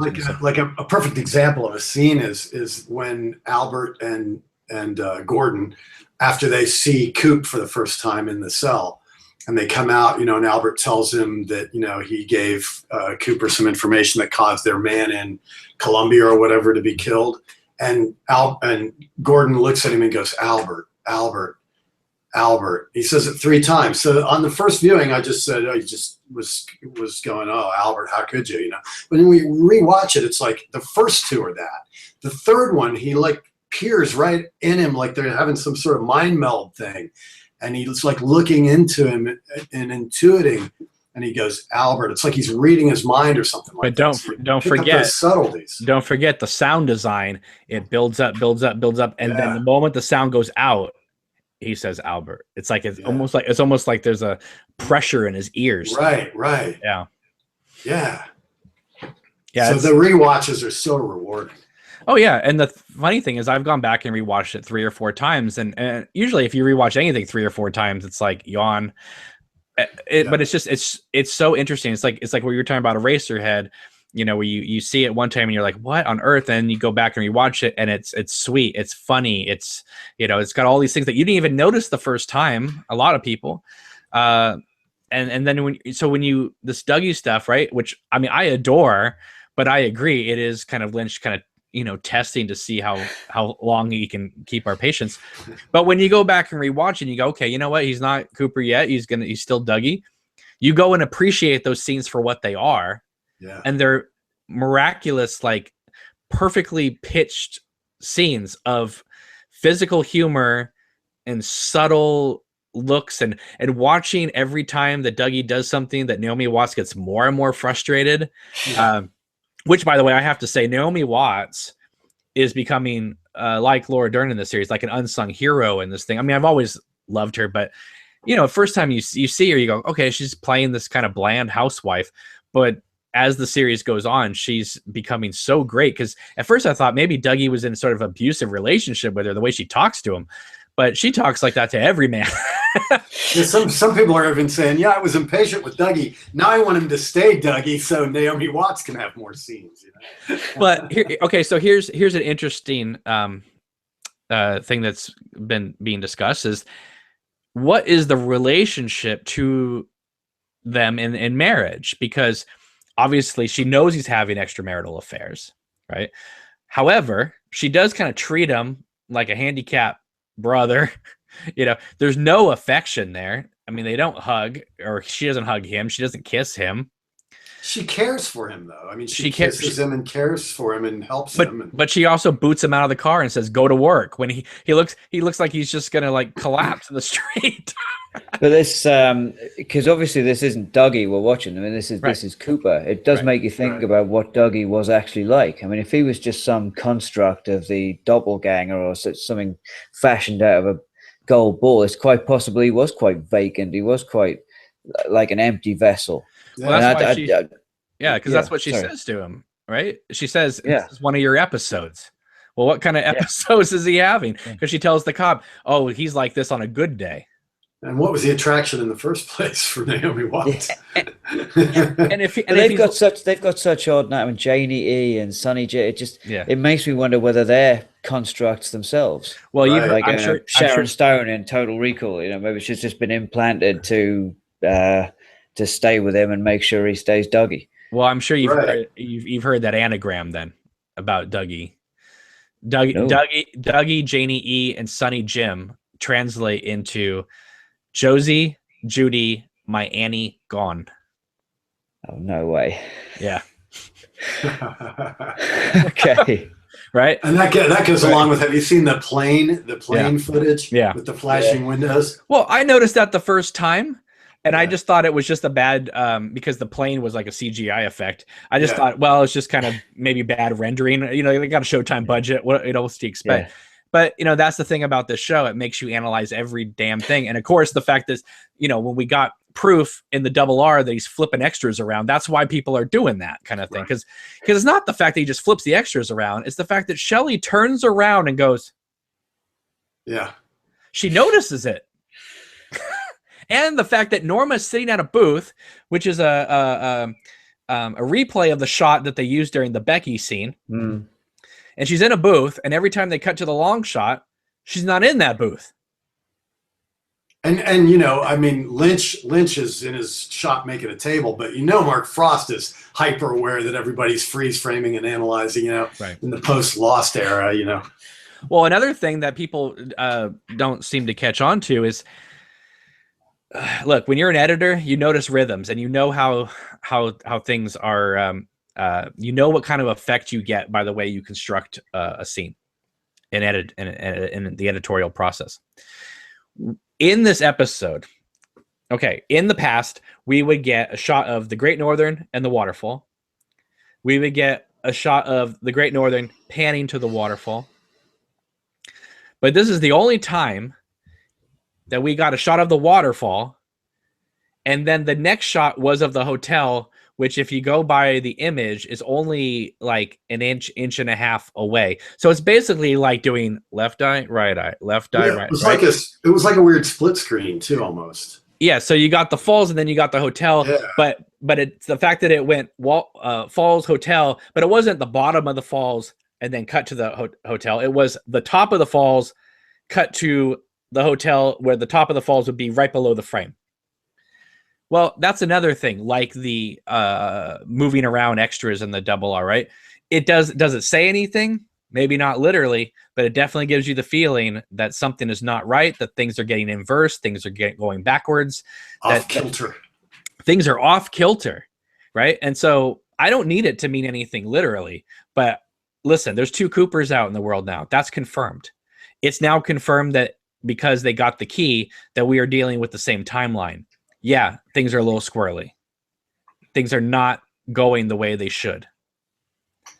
I honestly fear, in a good way, because fear and love open the lodge, of course, where we're going, because I don't think, and I'm pretty sure you guys will agree with me, I don't think we've seen how dark this new series is going to get.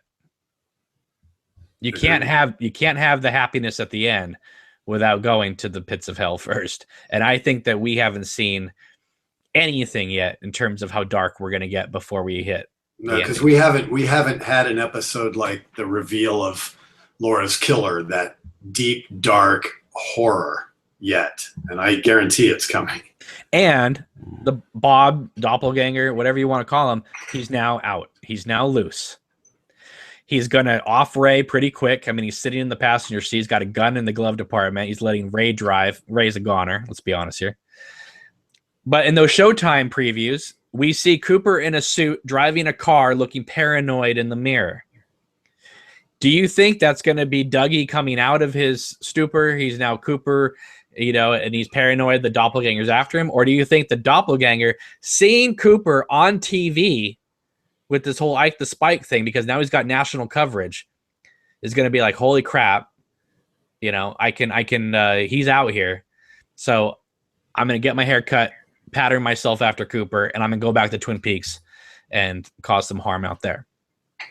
What do you guys think? Not certain. Is it going to be a race to Twin Peaks between Cooper and the doppelganger? Well, who sees that footage on the news first, I'd say, whether the FBI see it or whether the doppelganger sees it. I don't know where that's going. I mean, it's clear that they're both going to end up in Twin Peaks at some point. And I think in terms of what you said about us not getting as dark as we're going to, I think yeah, there's some major revelations to come about what exactly the doppelganger has been up to for these 25 years. It's not going to be pretty. And I don't think anybody who's expecting it to be pretty is in for a surprise, you know, because it's one of these things. But yeah, there'll be worse to come, I think. Yeah, the robin may chirp at the end, but we're going to have to go through dark places to get there for sure. Yeah. And the fact that after Ike the Spike attacks, Dougie Cooper and Janie E., and he runs off, when they do that news footage, eyewitness news stuff, it cuts to a little girl, and she says, "He smelled funny." Yeah. Like Scorched what? Engine like, oil, maybe. Scorched engine oil. Who knows? But yeah, the show has made me so happy, so excited, and I'm literally on pins and needles every time an episode airs because I don't know what I'm about to see. I don't know what city I'm going to be in, what town I'm going to be in, what characters we're going to see. I mean, I was so happy with this last episode 7 because instead of just having Gordon and Albert have a conversation and then we got to wait 3 episodes to find something else out, they gave us like a big chunk of time to the Diane subplot in this episode. And I thought that was just wonderful that we weren't cutting away, that we kept building on the momentum of the last scene. Yeah, I'm officially obsessed with this now. You know, this is back to me as a 14-year-old. I now spend all week pretty much thinking about, well, what's this? Yeah. I rewatch, I piece things together, I read the forums. I'm obsessed, and it's a great feeling to be able to recreate that after 25 years. I never thought as huge of a fan as I am, I never thought they could recreate that feeling in me, and it's so lovely that they have. And they managed to do it without giving us just fan service of Cooper in the diner, Cooper completely subverting expectations. Yeah, it's definitely one of a kind, and I'm just so happy it's back, and I can't believe that the feeling I had when I was a young kid. I mean, a lot of people, they say it's a lot about Star Wars, right? That like you'll never get that feeling back about when you first saw Star Wars as a kid because you were a kid. But they've managed to make us remember what it was like to be younger and seeing this show, and they've managed to capture that exact same feeling. And I'm so glad. But Star Wars had to do it in a nostalgic way. This Lynch Frost masterpiece that season 3 is not nostalgic at all, and have still managed to recreate that excitement of the original completely. And I'm just so glad that David Lynch was booted off this project when he quit, and Showtime didn't hire Ron Howard to finish this. Steven Spielberg. Hey, don't forget. I know. Don't forget, Steven Spielberg was supposed to direct the first episode of season 2. Exactly. And Lynch said, no, I'd rather do it. And Spielberg went off and did Hook. So can you imagine the giant in Steven Spielberg's hands? No. And his hair blowing back, a fan on him. Even the directors they got to direct the other episodes. I mean, Tim Hunter was coming off River's Edge, which is one of the greatest 80s movies that kind of feels like Twin Peaks anyway when you watch it. Peaks, So, and then, they got Uli Adele, who did Last Visit to Brooklyn. Leslie Linka Glatter is doing Homeland. Right. They got Tina Rathbone. Her career, Tina Rathbone directed the funeral episode, Laura's funeral episode, which she directed David Lynch in his, romantic lead role in Zelda and Me. Right? Zelly and Me. Zelly and Me, not Zelda. I'm thinking Zelda Fitzgerald. Zelly and Me. Yeah. Which, if you have not seen, which is really hard to find, I have the Laserdisc of it. That is insane. Isabella Rossellini plays this caregiver of this little girl, and David Lynch plays her romantic lead, a butler. Yeah. That is her romantic lead. Have you seen Lucky? Have you heard of this Lucky movie with Harry Dean Stanton and David Lynch? No. My friend saw it. He said it's fantastic. I remember seeing David Lynch in that weird Polish vampire movie, Nadja. He shows up in a brief moment there. So All right. I Well, just I had a question about Dear Meadow. yeah. Right, and I don't know if you talked about this in your recap of episode 7, but I was just wondering where do you think Deer Meadow is? Because it seems a lot closer to Twin Peaks than it was presented Oh in no, Fire Walk with Me. no! That's the new Fat Trout trailer part. He moved it. He moved it. Yeah. Right. He moved it. Yeah. Okay. Because a lot of people were thinking that like, oh, we were down in Deer Meadow, but you know, The signs. If you look at it, the sign says new Fat Trout Trailer Park. yeah. But what about the lamppost with the numbers on it? Is that Exactly. not the same? Well, yeah, it's the exact. It's not the exact same. It's not the same post, but it is the same numbers on there. So you know, some people have said that you know, the lodge or the little man is you know, part of him is that number. I don't know, but it's not the same. It's not the same electrical post. Okay. Because if you watch the scene in Fire Walk with Me, it's the numbers are one of the numbers slightly obscured by like a pole or something like that. So it is different, but yeah, I mean but it's another one of those things that disorients you from you know, like where because he's drinking when he's in the park, he's drinking a double R diner cup. Yeah. So yeah, because I mean Teresa Banks is killed at the southern tip of Washington State, which is why Gordon's calling from Oregon. Yeah. Oregon.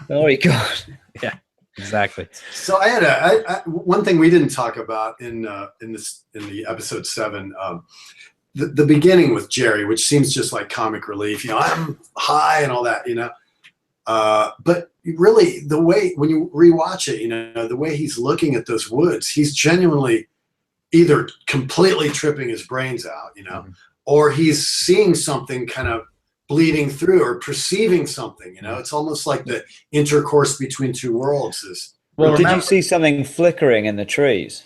I didn't know whether it was just a light or the shadow or something, but when you get his perspective on the trees, there's just a little flicker in between. Yeah, it's like something's trying to come through, and then he also says, you know, my car was stolen, which kind of parallels Dougie's situation. So is like he getting signals, or is he reading things and not knowing what the hell's coming into his head? Well, remember, he was one of the people that was taken in the book. And Jerry was? No, Carl Rod. You're right.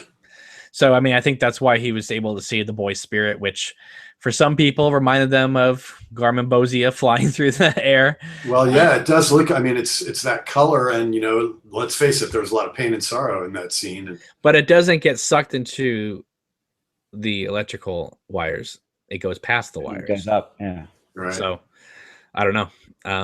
I don't know if what the theory behind that is. I just want to know, you know, in a few episodes, we're getting This Is the Chair. That's what the title is. And when obviously I think that's going to have to be with Linda's chair, that they want this electric chair that or wheelchair, whatever. Then the next episode is called Laura is the One. This is where I think we're going to get that TMZ footage or close to it that got leaked, which I'm sure you saw, Hal. Right. I did. Yeah. Richard, did you see that footage that got leaked? No. Is this a spoiler? Do I want to know this? Never. You don't want to know. Yeah. I mean, cool. it's I live in ignorance. It's one of those things that if I told you, you'd be like, okay. But I mean, does it ruin anything? I don't think so. Because why would they shoot this scene in front of, you know, an entire neighborhood of people and, you know, and let them film it and take pictures and all that type of thing. So hopefully it's not the ending of the show that they just, and I would be surprised how, honestly, knowing the way Lynch and Frost are playing with people, that scene might not even be in the show. Right. It could have just been a complete red herring. Yeah.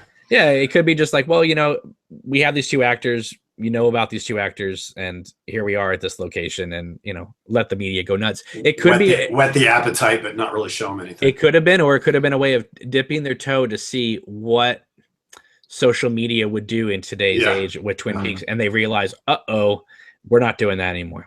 So I would be shocked. I would be really shocked if that scene is actually in the show. And if it is, awesome. But it would be the same thing, Richard, if I said to you, hey, I got something to tell you. There's going to be a moment where Cooper's in outer space, and they're going to pull a lever, and this Asian woman with no eyes is going to fly into outer space.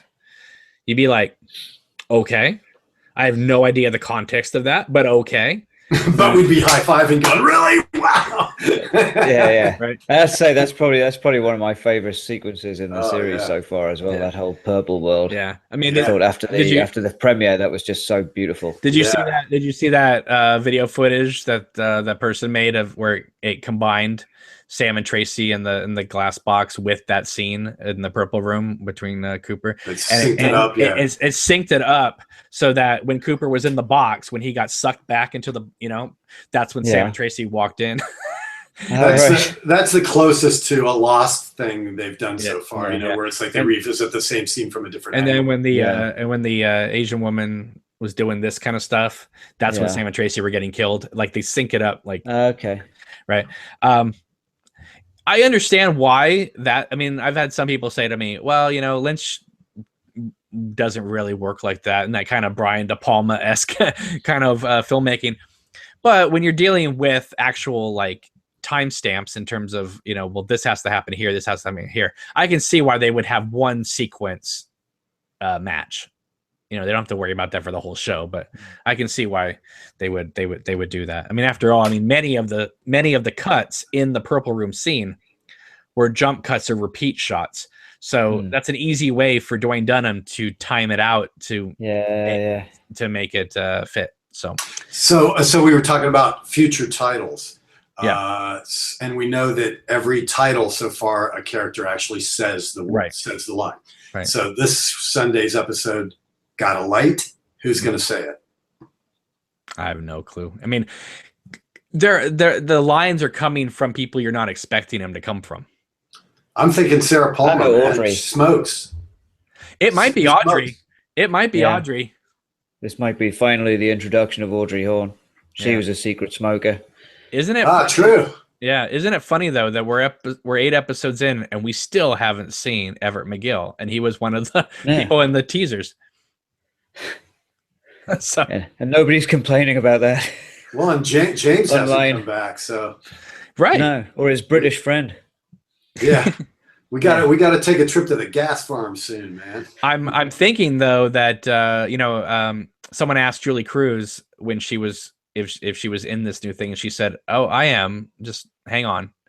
Yeah. I wonder if they're gonna wait for her to be the closing number.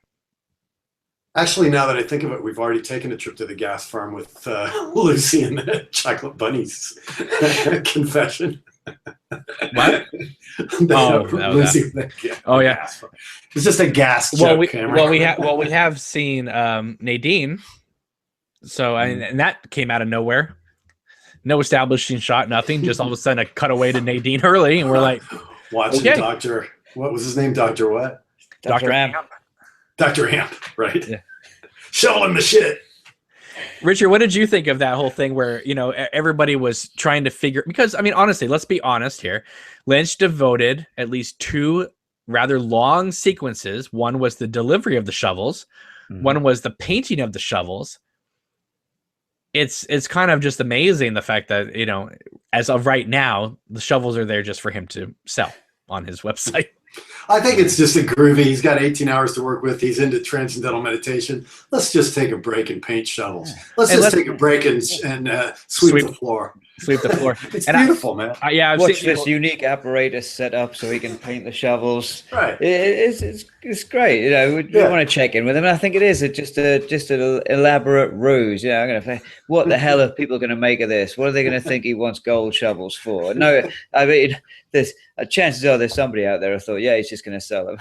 I saw somebody, they had a whole biblical theory and stuff, it's like, no. It's that. But I should say before you get loads of comments, people saying I'm hating on Everett McGill, because I said nobody was complaining about that. I meant to say that it's a little dichotomy.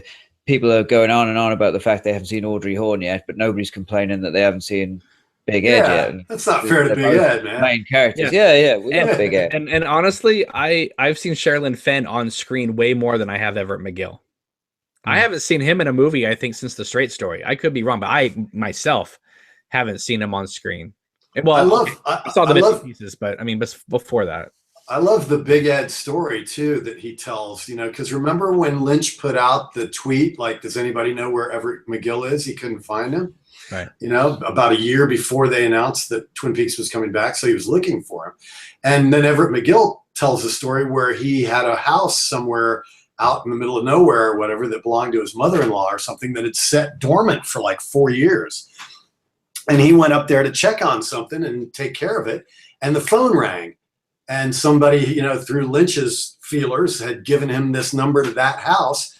And Everett McGill said, I never go there. I hadn't been there in years. And I happened to be there that day. The phone rang. And, Lynch is like, hey, is this a good number for you? And he's gone, actually, no, it's an amazing thing that you ever got me here. I'm never here. And so then they just connected due to that chance, he got the number and happened to be there that day. So that was beautiful. It's one of those happy accidents that he talks about. Oh yeah, completely. Love it. I mean, do we feel that Betty Briggs is going to be coming in soon? I mean, Ray is the one that apparently talked with her to get the coordinates. So the doppelganger's got to get that information from him, right? Mm-hmm. Or is he going to force Ray to take him to her? Yeah, that's right, Betty. Maybe. Right. I mean, he does say the name Betty. I mean, that could be. I don't know. I think that's because the doppelganger didn't want to go back to the lodge, and he managed to not go back. So now where are we going in this series? He's out of prison. Where's he going?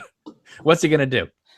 I think he needs to take care of something before he hightails it and never shows his face again. I think that's kind of the plan. But how long do you think Ray's going to last in the next episode? About 2 minutes. I would be shocked. I mean, if he's even still alive when the episode starts, right? I think he's probably decapitated, dismembered, and Bad keeps mailing his parts to dead people. I don't think so, because I think we need to see Cooper extracting the coordinates from him some way. Getting the information of that. That's right. I think to do that off screen would be a little much. True. You got to torture Ray a little bit. Right. Well, I mean, he tortured Daria. Right. And I'm just thinking, why is Ray smiling? Because Daria was supposed to kill him. Yeah, but Ray doesn't know that Bad Coop knows that they were plotting to kill him. No, I know that, but why isn't he thinking, I thought Daria was supposed to kill him. Like, he's not supposed to be here. Right. And now he's in the prison. And now he's letting me out. Yeah. He's letting me out. And this can't be good for me, because I know that I was plotting this with Daria.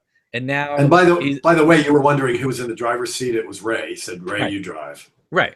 And then because he wants to sit in the passenger seat because the gun is in the glove department. Right. The friend's in the glove compartment. Yeah. Yes. Yeah. And, so if I was Ray, I'd be like, okay, the warden is letting us out.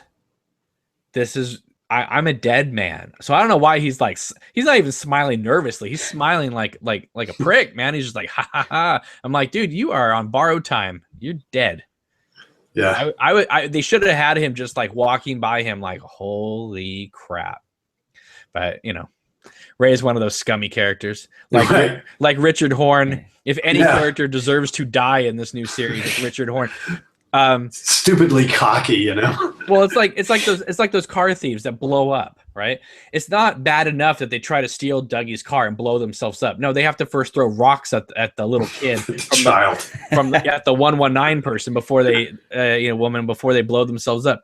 Richard Horn can't just grab a woman and sexually accost her. No, he's got to run over a child as well. I mean, right. He's just a horrible person. That poor little boy, it's like his mom, and then the one little moment of respite, he goes out and he's exploring and he gets rocks thrown. Who I hate? Car blows up. I hate that truck driver who's like this. Go ahead. What a moron. And then it cuts back and he's like this. Oh. Yeah, nice work.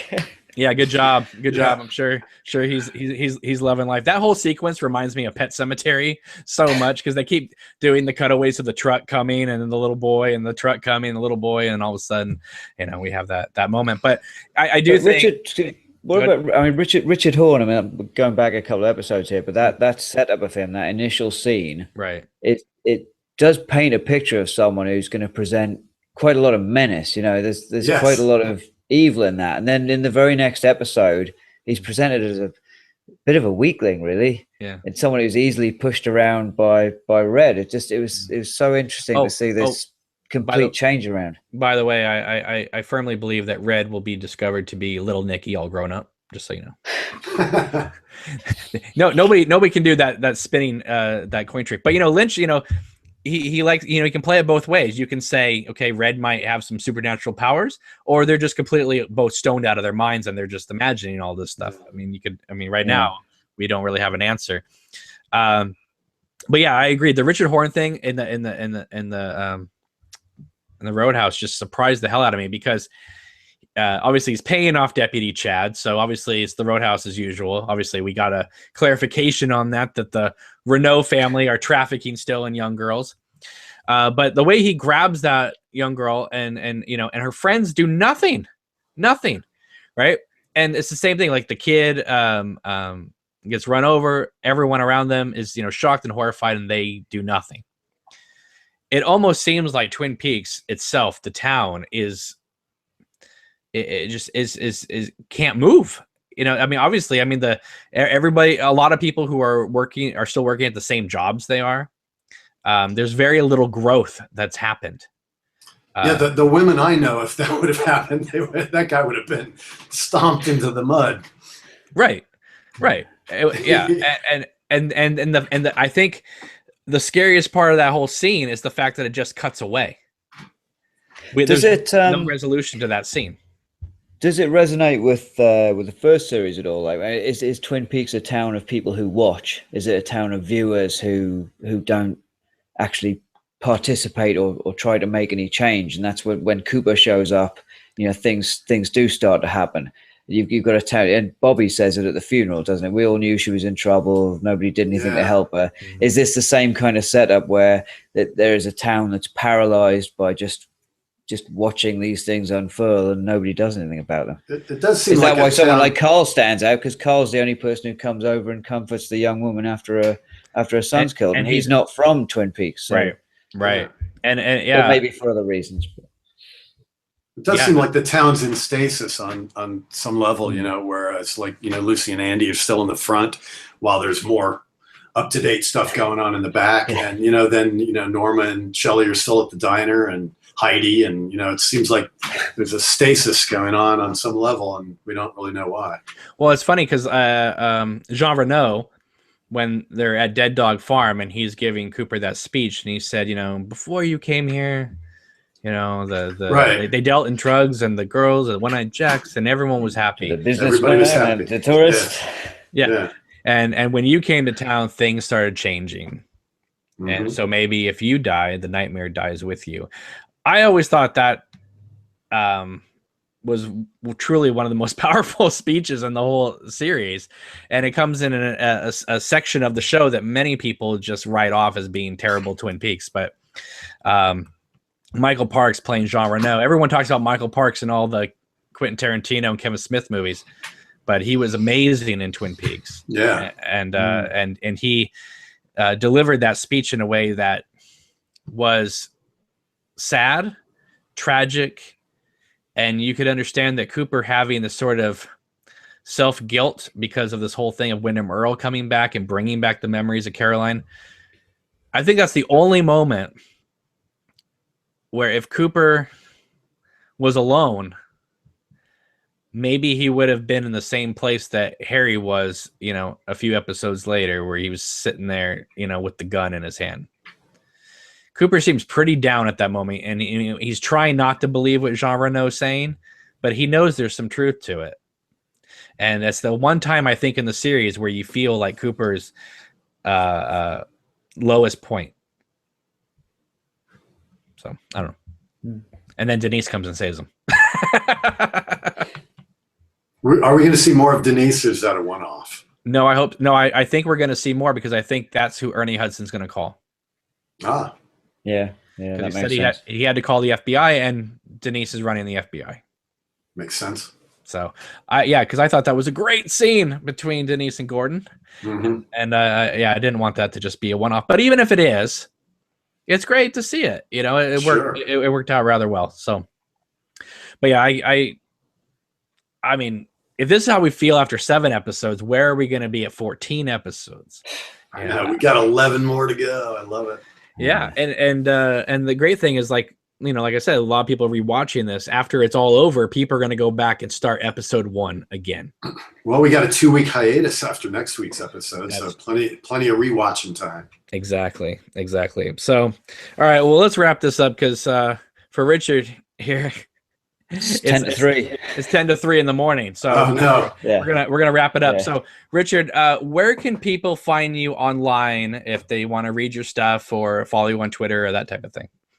At Twitter, I'm at Richard F. Austin, AUSTIN. I have a Facebook page which is called Richard Austin Writer, and my website is www.richardaustinwriter.com. And I write about Twin Peaks and the writing process. I've just written a novel which I'm hoping to get published later in the year, and I write about weird science fiction as well, like Blake Seven. Do you know Blake Seven? From the 70s? It's a British show. It's I try to describe some of what it's about. It's about a group of terrorists led by a child molester. Is probably one bad way of putting it. But it's a very popular. It was a very popular show in the 70s, and it's really well written. So was it look it up. Was it as popular as the Magic Roundabout? Yes, it was written by Terry Nation, who's the guy who invented Daleks on Doctor Who. And he invented this show himself, and it's a story about freedom fighters, really. But you can describe it any number of ways. But it was kind of ahead of its time in terms of its writing and story arcs. So yeah, I'm doing a rewatch of that at the moment. I'm up to season 2, so there's plenty of that on there, and my other musings about pointless stuff. So I'd be very grateful if everybody came and had a look. Well, 1, I really appreciate you coming on to this and chatting with us. 2, I thank you again for staying up so late and talking with us. That's right. I hope I've been vaguely coherent. I mean, it is very late, so hopefully I've made some kind of sense. No, totally. And I really hope that you'll come back on, because I'd love to hear your opinions after we hit episodes 12 and all. Yeah. Be great to have you here. I'd love to. It's been a real pleasure, and thanks again for the invite. Of course. Yeah, it was a pleasure meeting you, Richard. Grant. So, Hal, where can people find you? Hey, I've got nothing to plug, man. I'm just a Twin Peaks fan. Oh my God, are you kidding me? Every time I turn around, you got like more and more people from the podcast on your friends page. On Facebook. You know, Hal Brandt on Facebook. So friend me if you want. There you go. All right, everybody. Well, you guys know how to find me, and everything's in the show notes. And make sure to check out Richard's blog and his article. It's fantastic stuff. And we will see you soon. Take it easy. And in the meantime, keep watching that Twin Peaks. All right. Bye. Thank you.